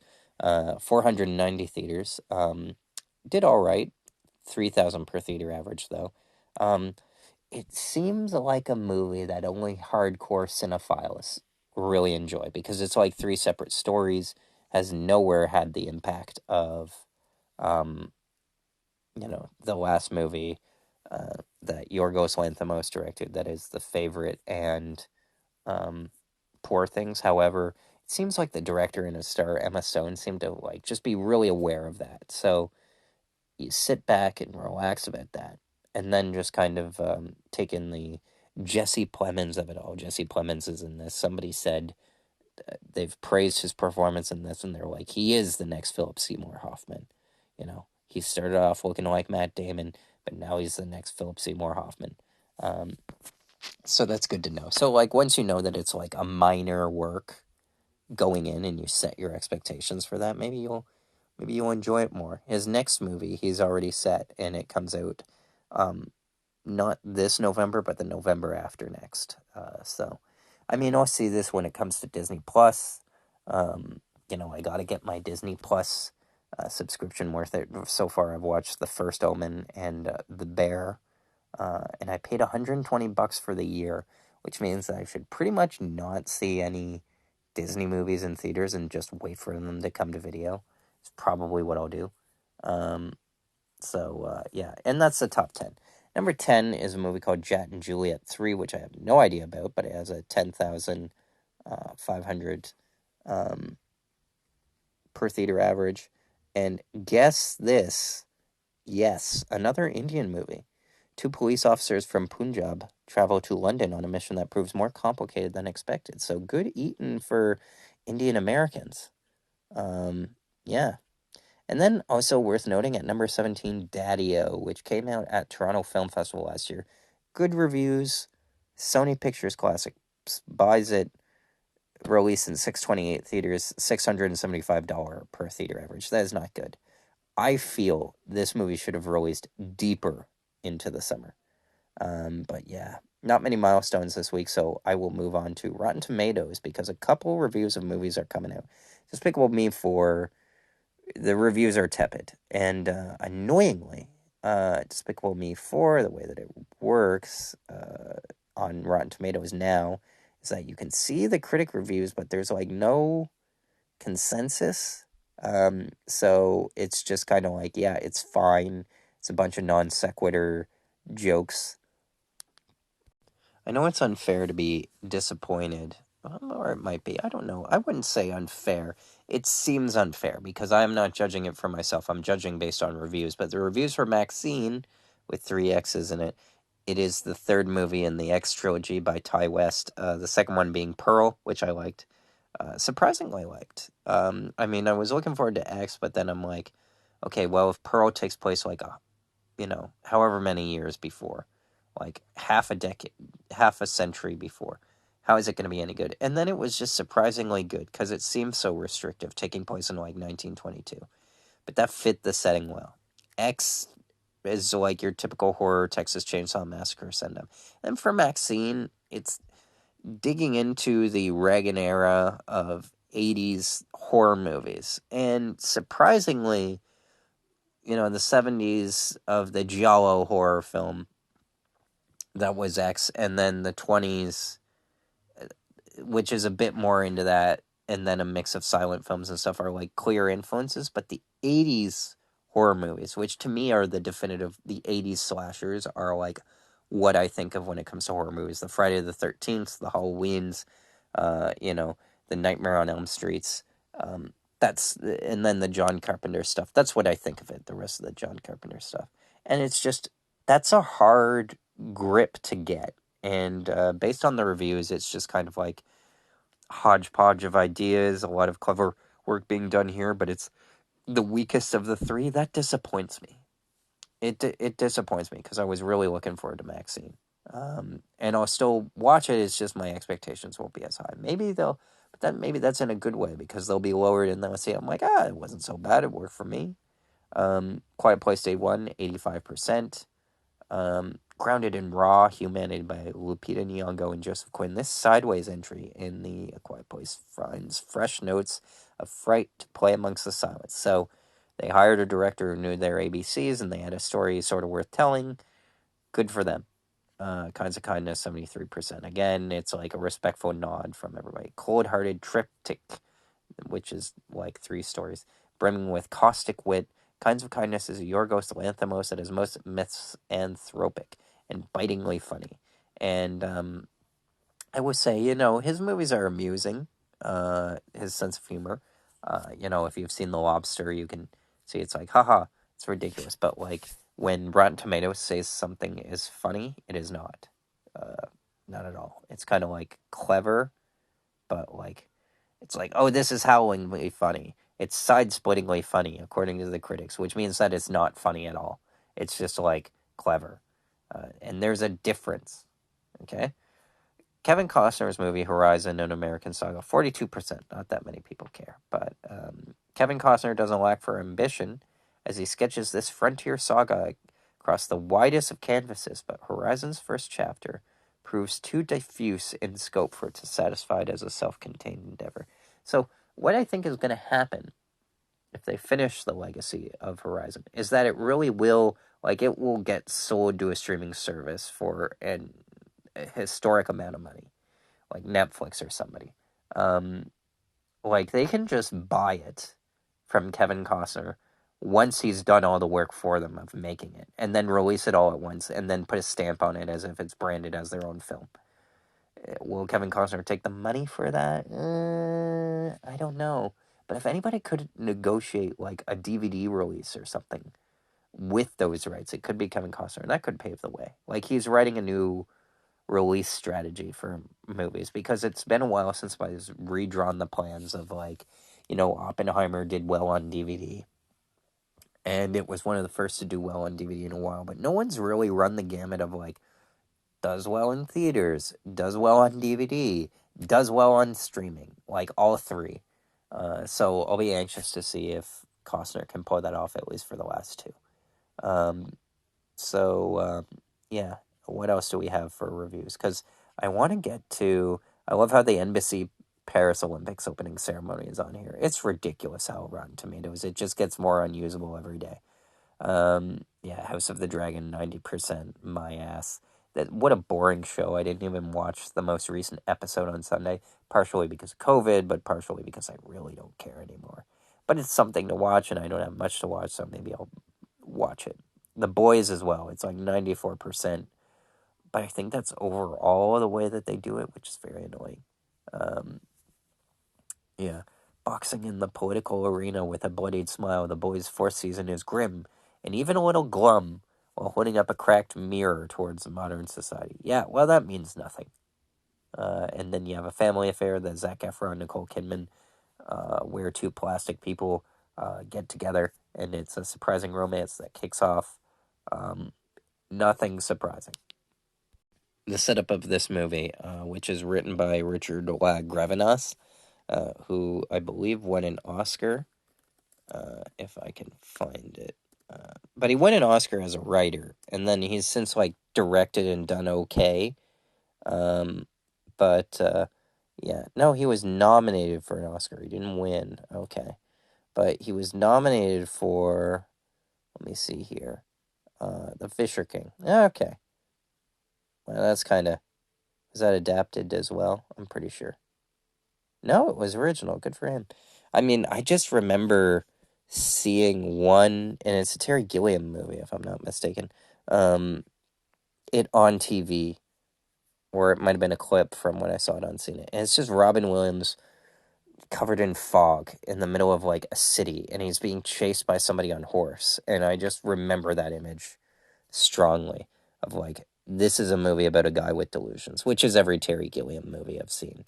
And then he also wrote Freedom Writer and Beautiful Creatures and Beyond the Candelabra and stuff. So he's known as he can write long, boring, dramatic stories. He also wrote Unbroken, the screenplay for Water for Elephants, a boring movie. P.S. I Love You, some Freedom Writers, and then a segment in Parachute Attempt. So he kind of he knows his stuff. He's known as a guy who can do it. The Mirror Has Two Faces, as I said, Bridges of Madison County, The Ref, which is just a great screenplay. I really like that movie, The Ref, which is Dennis Leary shows up to rob a place, but it's run by Kevin Spacey and Judy Davis, who don't get along with their family. So it's like an amusing movie with like really good writing in it. That's like a really good screenplay. Yeah. The Ted Demme directed that one. I believe he died. Yes, because they say was in his plot description. Okay. So, yeah, the setup of that movie that Richard Grevenas is writing and directing is that um, Joey King works for Zac Efron, and her mother is Nicole Kidman, and then Zac Efron starts dating Nicole Kidman, which is wild because Zac Efron is in his 30s and Nicole Kidman is in her 50s. Even more wild is how Nicole Kidman and Zac Efron look. They are like super plastic. They don't even look like real people. That's the real comedy of it. Yeah.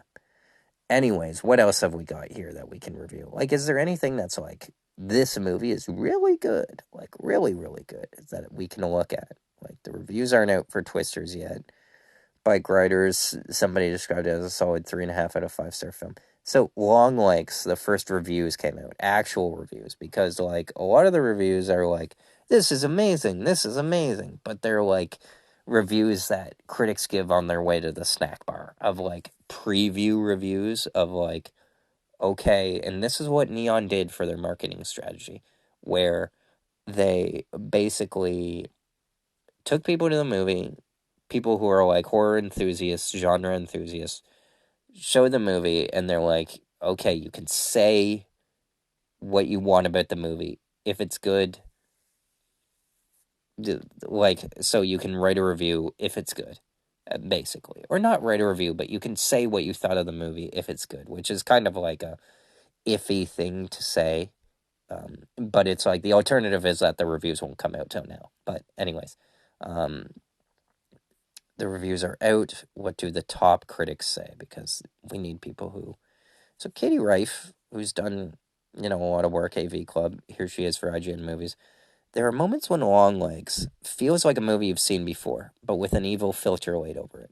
This is both a weakness and a strength, as Perkins' horror surrealism renders the familiar strange and the strange familiar.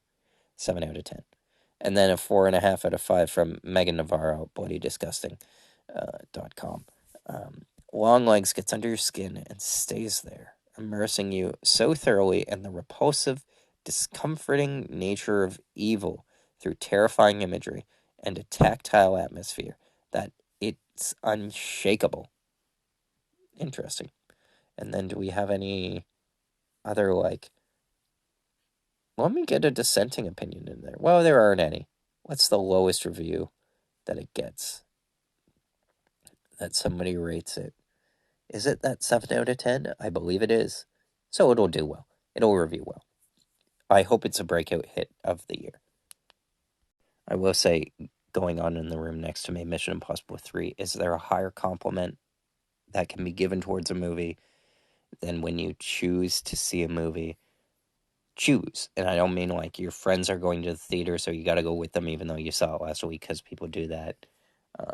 Or you're seeing it with your family. But like when you watch a movie by yourself for the second time, what a compliment to the filmmaker of like, I have free time and I'm choosing to do it with you. That's film romance right there. That's what filmmakers live for. So compliments to J.J. Abrams, compliments to Tom Cruise. So that's it for the review section of this. Man, I am burning through it. I'm making good time. Canada Day patriotism is what I have on here.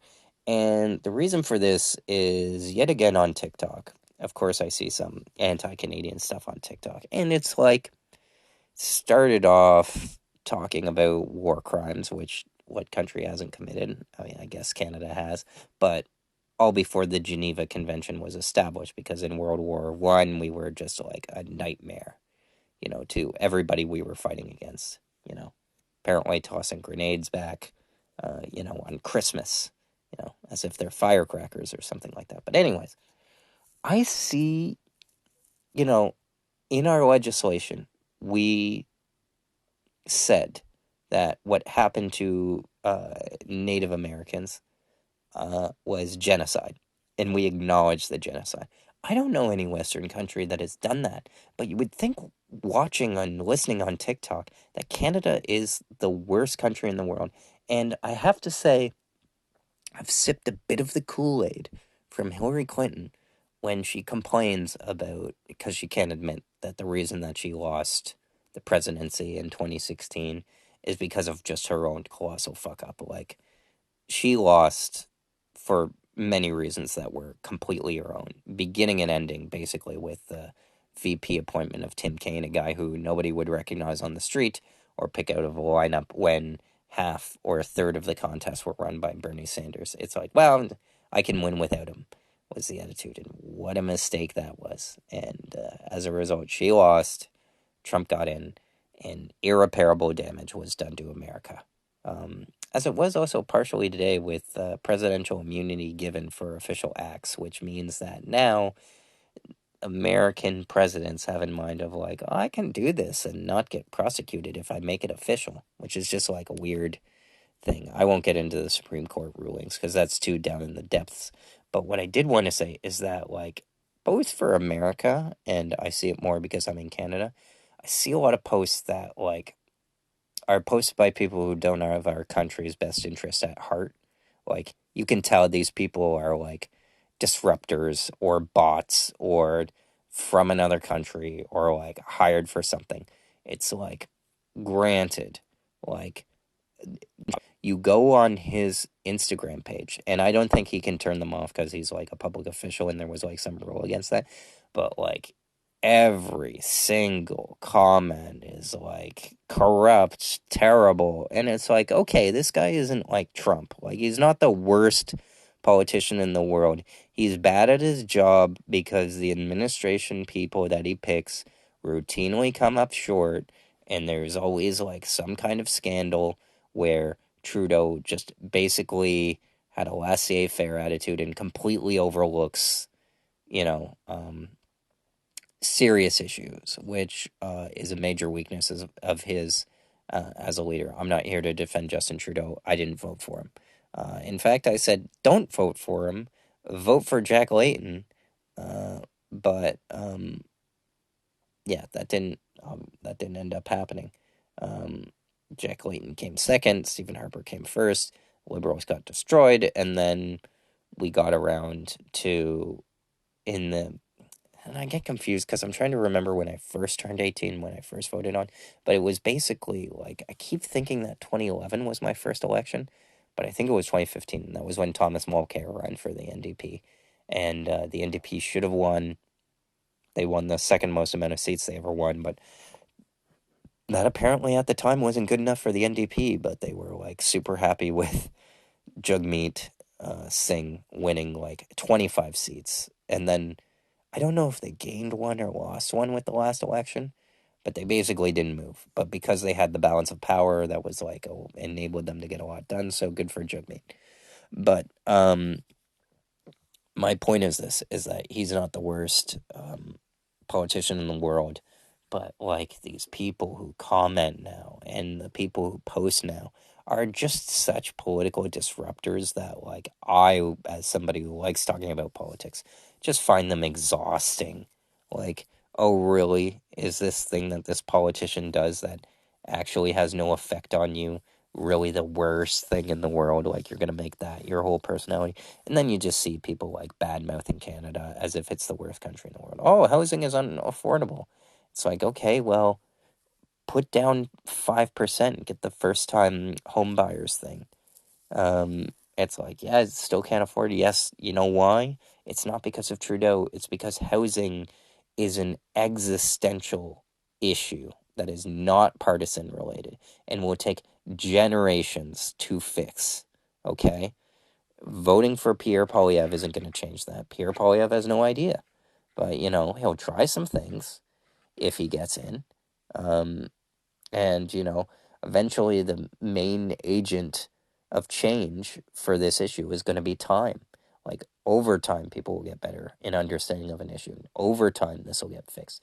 But it's not a partisan issue, like many in the media would have you believe. It's not the Liberals holding back and making mistakes and making housing unaffordable. It was unaffordable on the track that it was on to begin with. And this is just a continuation. Again, not defending him, but it's just exhausting to see every single comment talking about him like he's the worst person in the world. And then meanwhile, those same people are defending Trump. It's like, I'm pretty sure you don't have democracy in your heart, brother.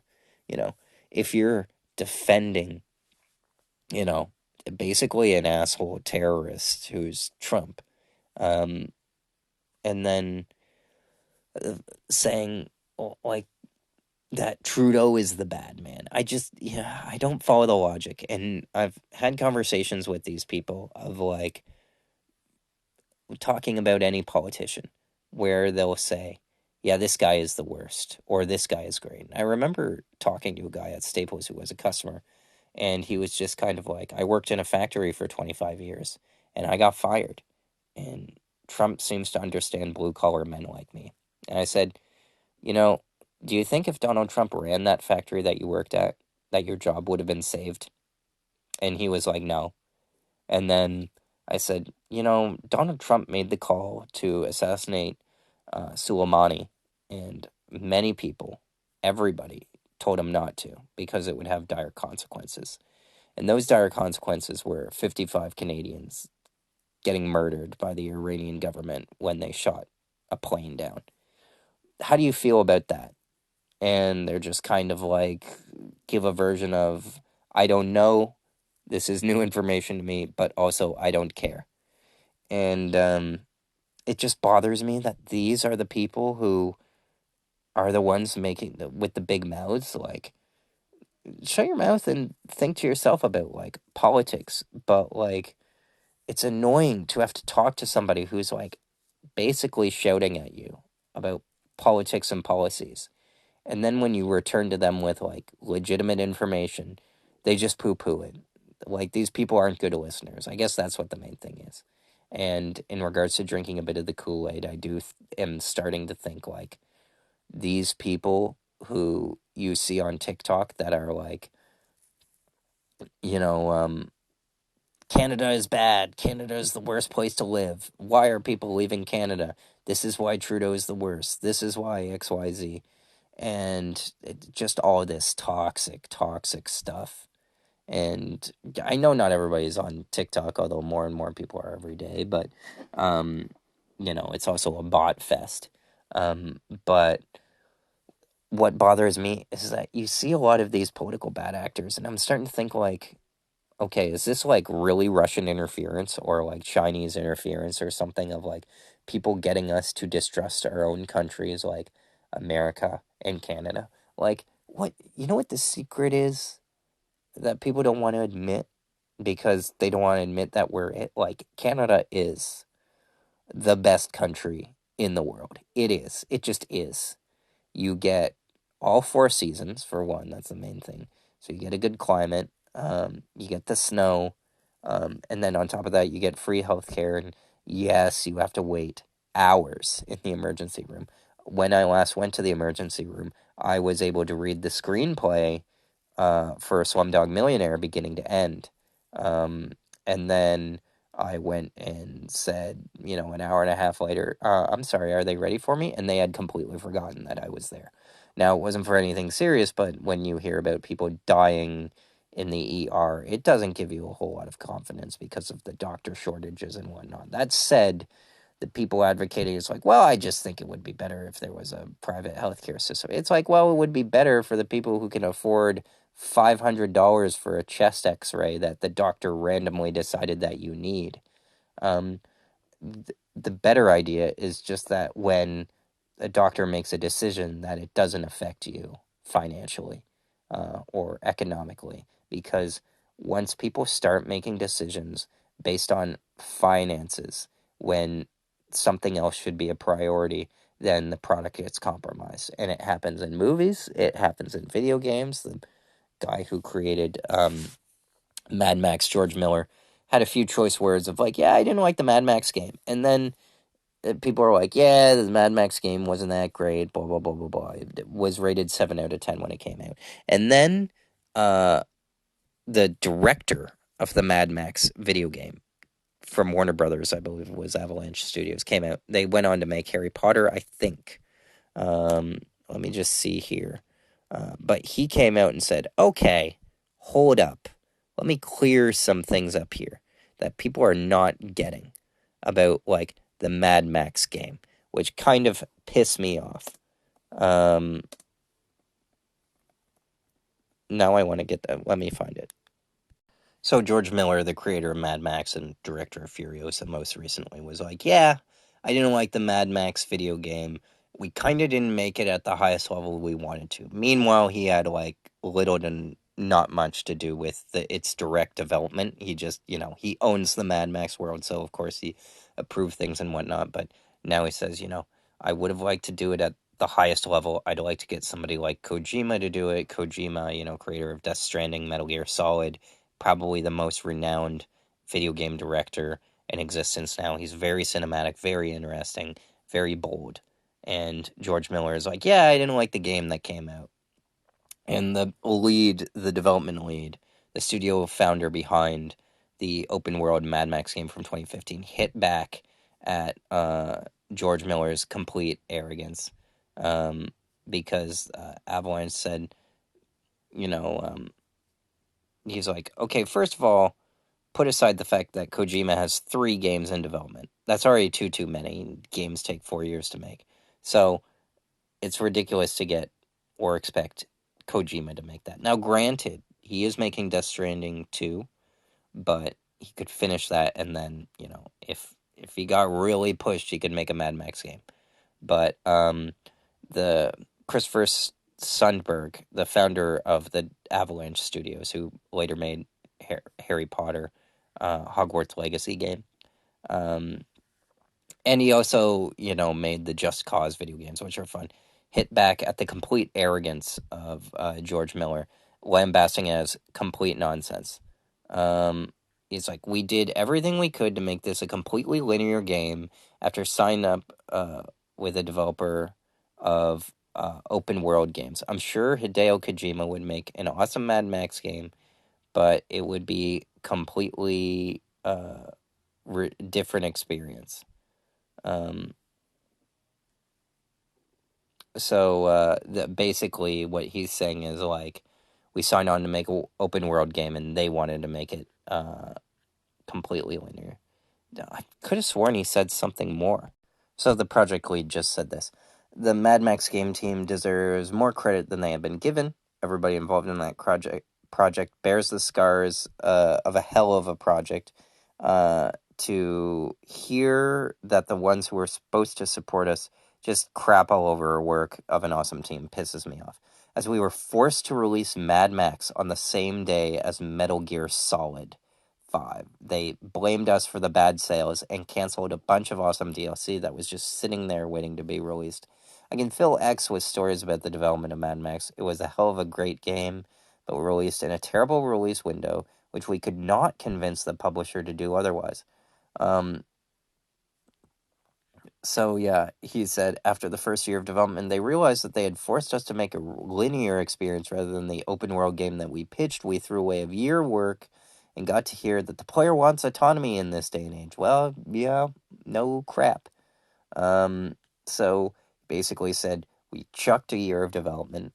The publisher chose the wrong release date for the game, which we begged them to choose, and then we had to cancel a bunch of DLC, and as a result, the game didn't have the impact that they didn't want. So it's just bad publishing, basically.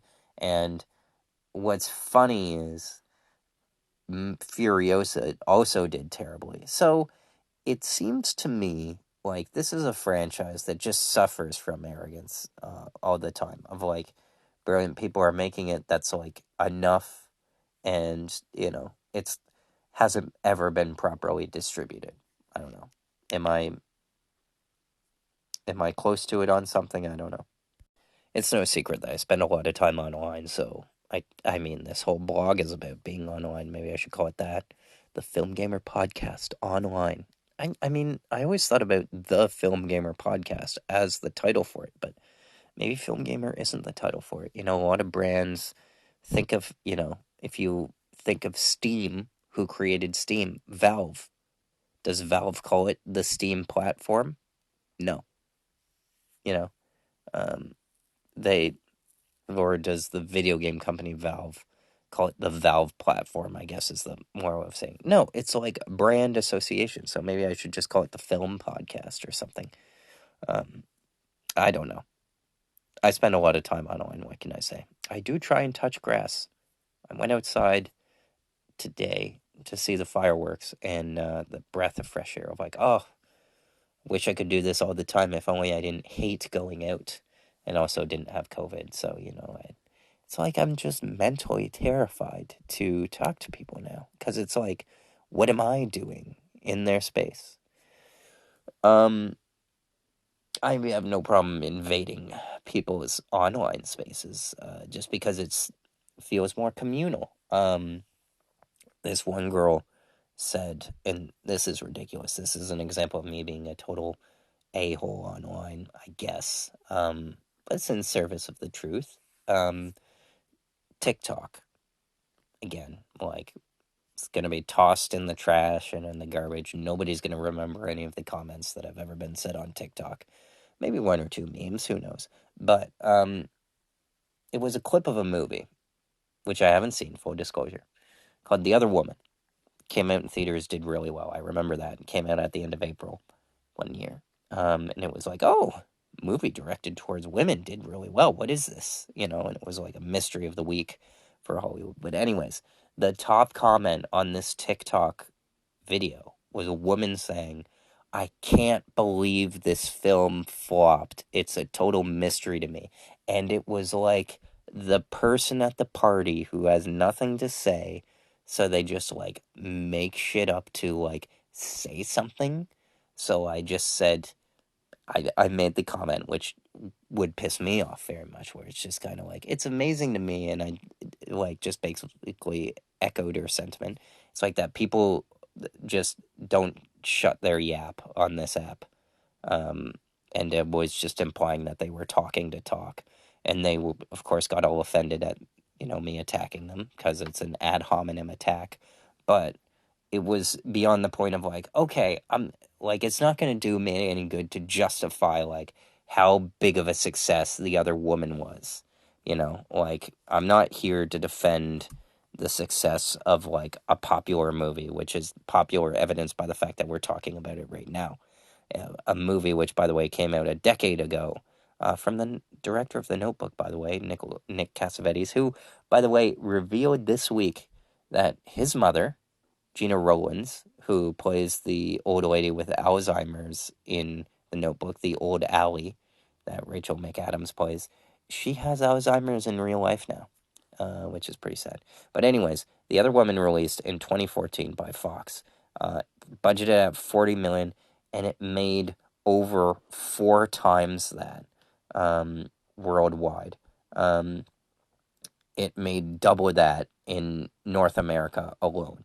So for somebody just to like lead with something that you can find on the Wikipedia page in 2 seconds, and to state that incorrectly, really drove me up the wall, because I find in this instant age of everything that people spell incorrectly more often, and people are factually incorrect more often online, and it's tolerated. And then when you call them on it, it's like, oh, well, I didn't mean it that way. Of course I meant this and stuff. But my thought is, until the day that I die, I am not going to let anything slide on the internet. I never have, never will. Sometimes when I realize the true fruitlessness of what I'm doing, which is usually shortly after, and then I'll delete a comment.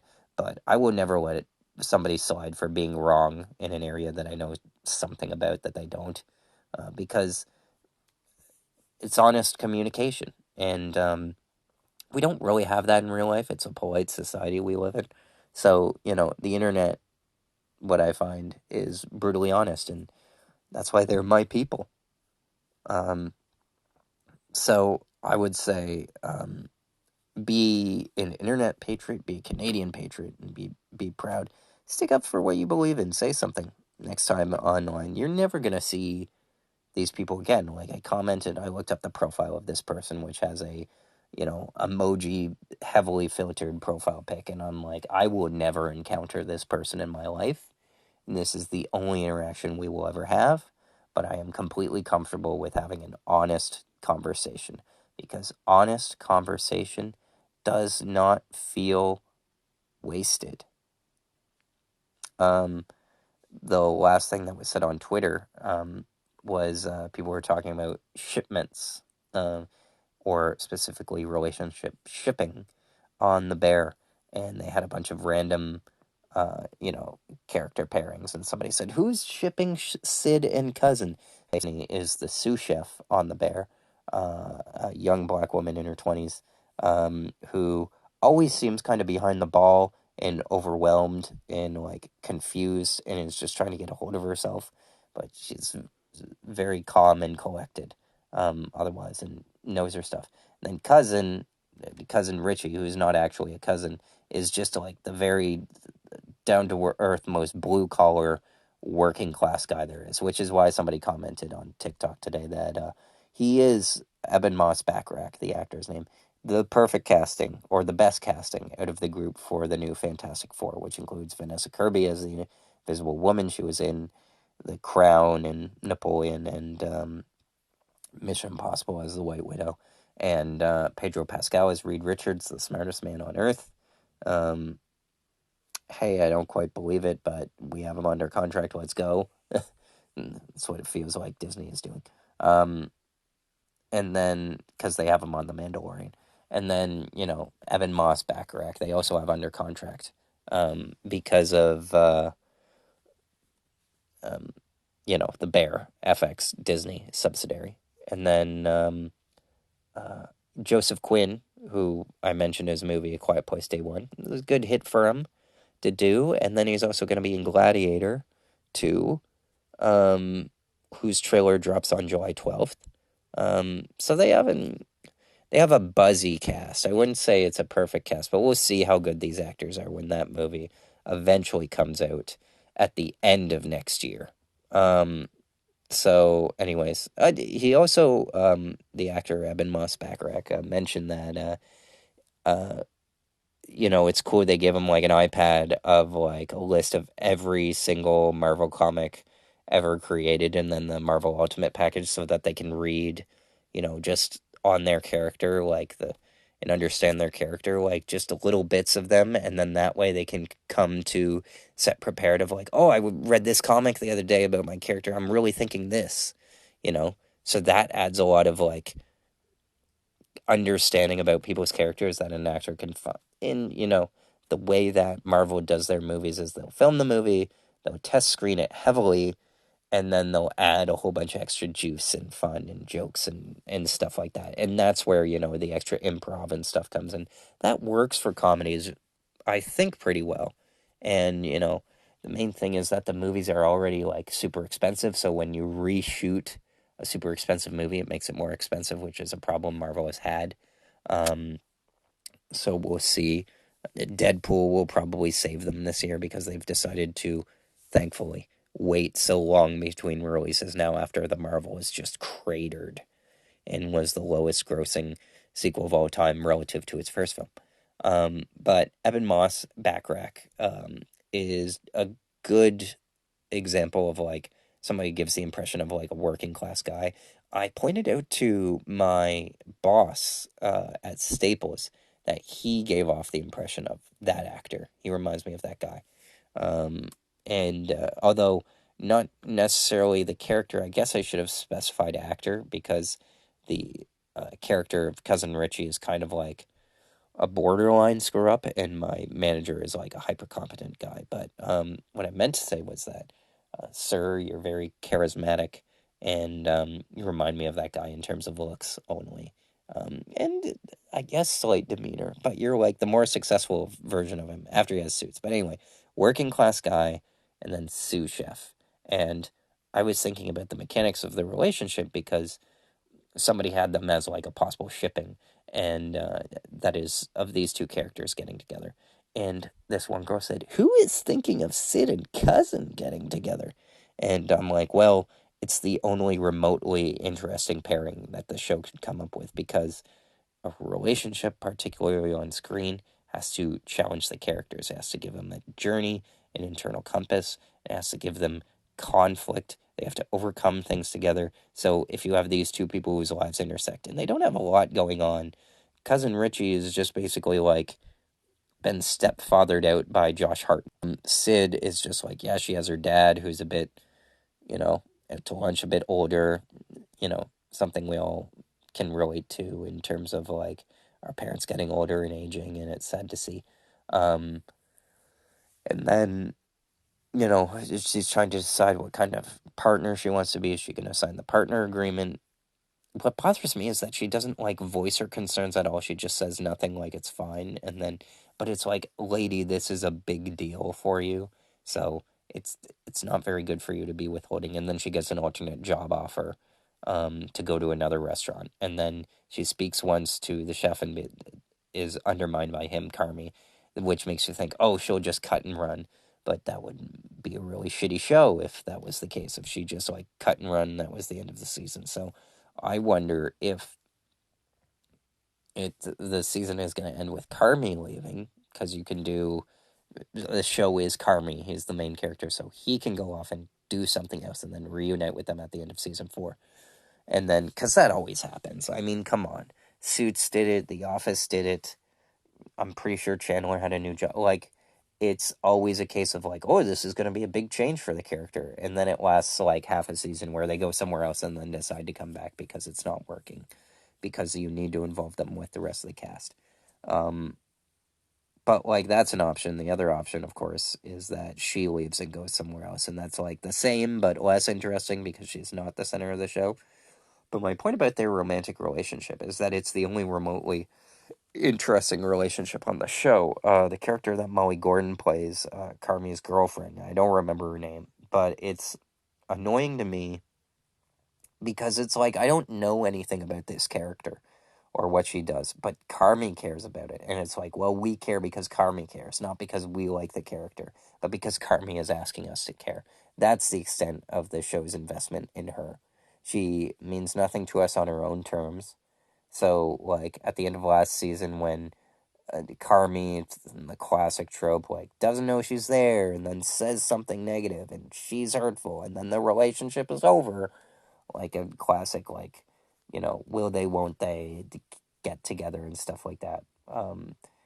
When Richie is like, what did you say to that girl? And him going over to Carmi and stuff like that is kind of like, it felt like it was the writers making a decision more than like a realistic conclusion that Richie would make. Unless Richie just hates, his cousin, not cousin. But like, it was just kind of like uses Richie as a surrogate for Molly Gordon's character of like, well, somebody has to defend her and she can't defend herself, so we'll just have another character by proxy, go on her side or whatever, because Richie is there and we know his position very well, but we don't know hers. So like, it's just a classic like, oh, well, a woman has either got to be a wet blanket or completely supportive, can't have any agency on her own, and then they just get the male character to talk about it. I'm very cynical about this series. I've never liked The Bear as much as anyone else likes it. I think it's a very overrated show. I hate how it's nominated for Best Comedy at the Emmys. Not that Emmys really even matter or affect television, really. But it's like the most overrated show. It's a very competent show. But it, like Ted Lasso, is a show where, like, because of the pandemic, less stuff is made at a quality level. And as a result, like, something that would have been a 7 out of 10 show 10 years ago, it gets elevated to a 10 out of 10 show because it tosses in a lot of gimmicks and does them well. Mentioned at the beginning of the episode, Trent Reznor and Atticus Ross. Here's my prediction, particularly for the Emmys. Trent Reznor and Atticus Ross will have recorded a new version of their song that scores the episode of The Bear, that is episode 1 of season 3. And as a result of re-recording, it's the one cool trick that the Academy doesn't want you to know, of television arts and sciences and many other, is that if you re-record something, even if it is a pre-existing work, if you are recording it new, then it constitutes a new work. So, if you just re-record your old work, but you're like recomposing and re-recording it, then it counts as new. And as a result, they can be nominated for Best Original Score, at the Emmys and win for a show that doesn't have a score otherwise. And it's like, ooh, how new for them. And it's like Disney, Reznor, and Ross continue to do business together, and all is well in the world, and it doesn't have much competition. But that's my prediction, is that it will win this very small Emmy just because they're like, hey, let's just do this, redo our own work, and we can pick up an easy win here. That's my prediction. And that's like just very inside baseball of somebody who's like deep into the awards gambit of all this stuff. But yeah. Anyways, finishing up my thoughts on the possible shipment, which is like far-fetched element. You should always pin your relationships to the back rather than drop an anchor in the center. By that I mean, I think that Friends got more value out of Chandler and Monica really than Ross and Rachel, which was always exhausting. Yeah, Michael and Pam were like the central couple on The Office, but they got married like midway through. And the main through line, if you remember the series finale, was at Dwight's wedding to Angela. That's what matters more.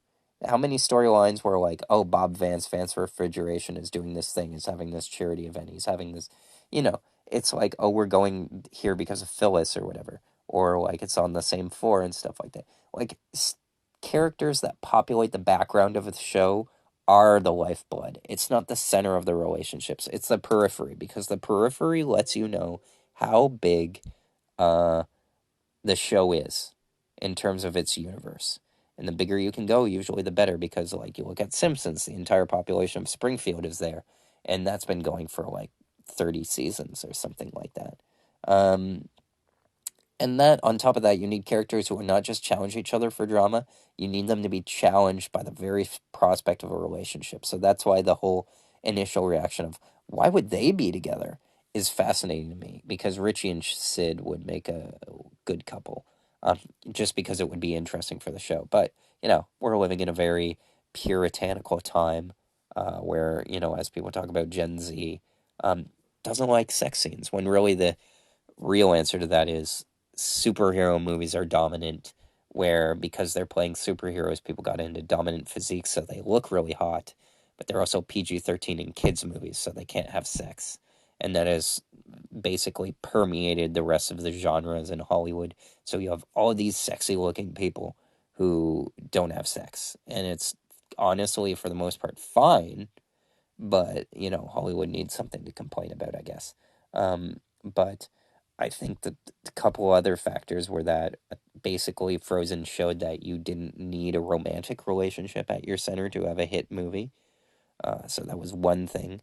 And then Me Too happened, so that basically nerfed any male character from having any significant meet cute action in a movie where they'll go and do some kind of grand romantic gesture.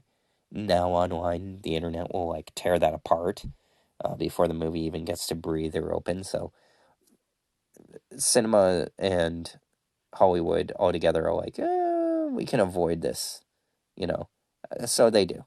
And that's where we're at. And superheroes are still doing well. So as a result, the only relationships that seem to exist on screen are the problematic ones. The ones at the fringes, at the periphery of like, oh, those two together, really? Like, we're not going to have a Ross and Rachel for our time. It's just going to be like a bunch of weirdos. And then we have to constantly evaluate problematic relationships. I say us, not even me. It's just people online who get paid to do this stuff that I'm jealous of and thus read about it. It's like, we have to talk about what a problem this not problem is, because it takes place in a world that doesn't exist. Ugh. Anyways, that's the Film Gamer Podcast, Season 4, Episode 4, number 38 overall. All about the bear, it's what it's called. I have COVID-19. I talked about Canada today. Be a patriot. Be proud of your country. And don't be ashamed. Every country has a dirty backstory and like history and stuff. But we can still be proud. We can still be happy. And we can still say that Canada is the greatest country in the world. Even though Canadians did fail the rest of the world in the fight against the Netflix screen sharing crackdown. We canceled our account for a year or more so, and the rest of the people didn't. So then they screen shared, and then I needed something to do last Father's Day, so I renewed my Netflix, and I've been paying it month to month ever since, and my mother insists to pay me out for it, even though I don't want to. I would like to quit it, but, that's entertainment for you. So I'll see you next week when I'll be covering the box office performance of Despicable Me 4 and have a fuller review of The Bear.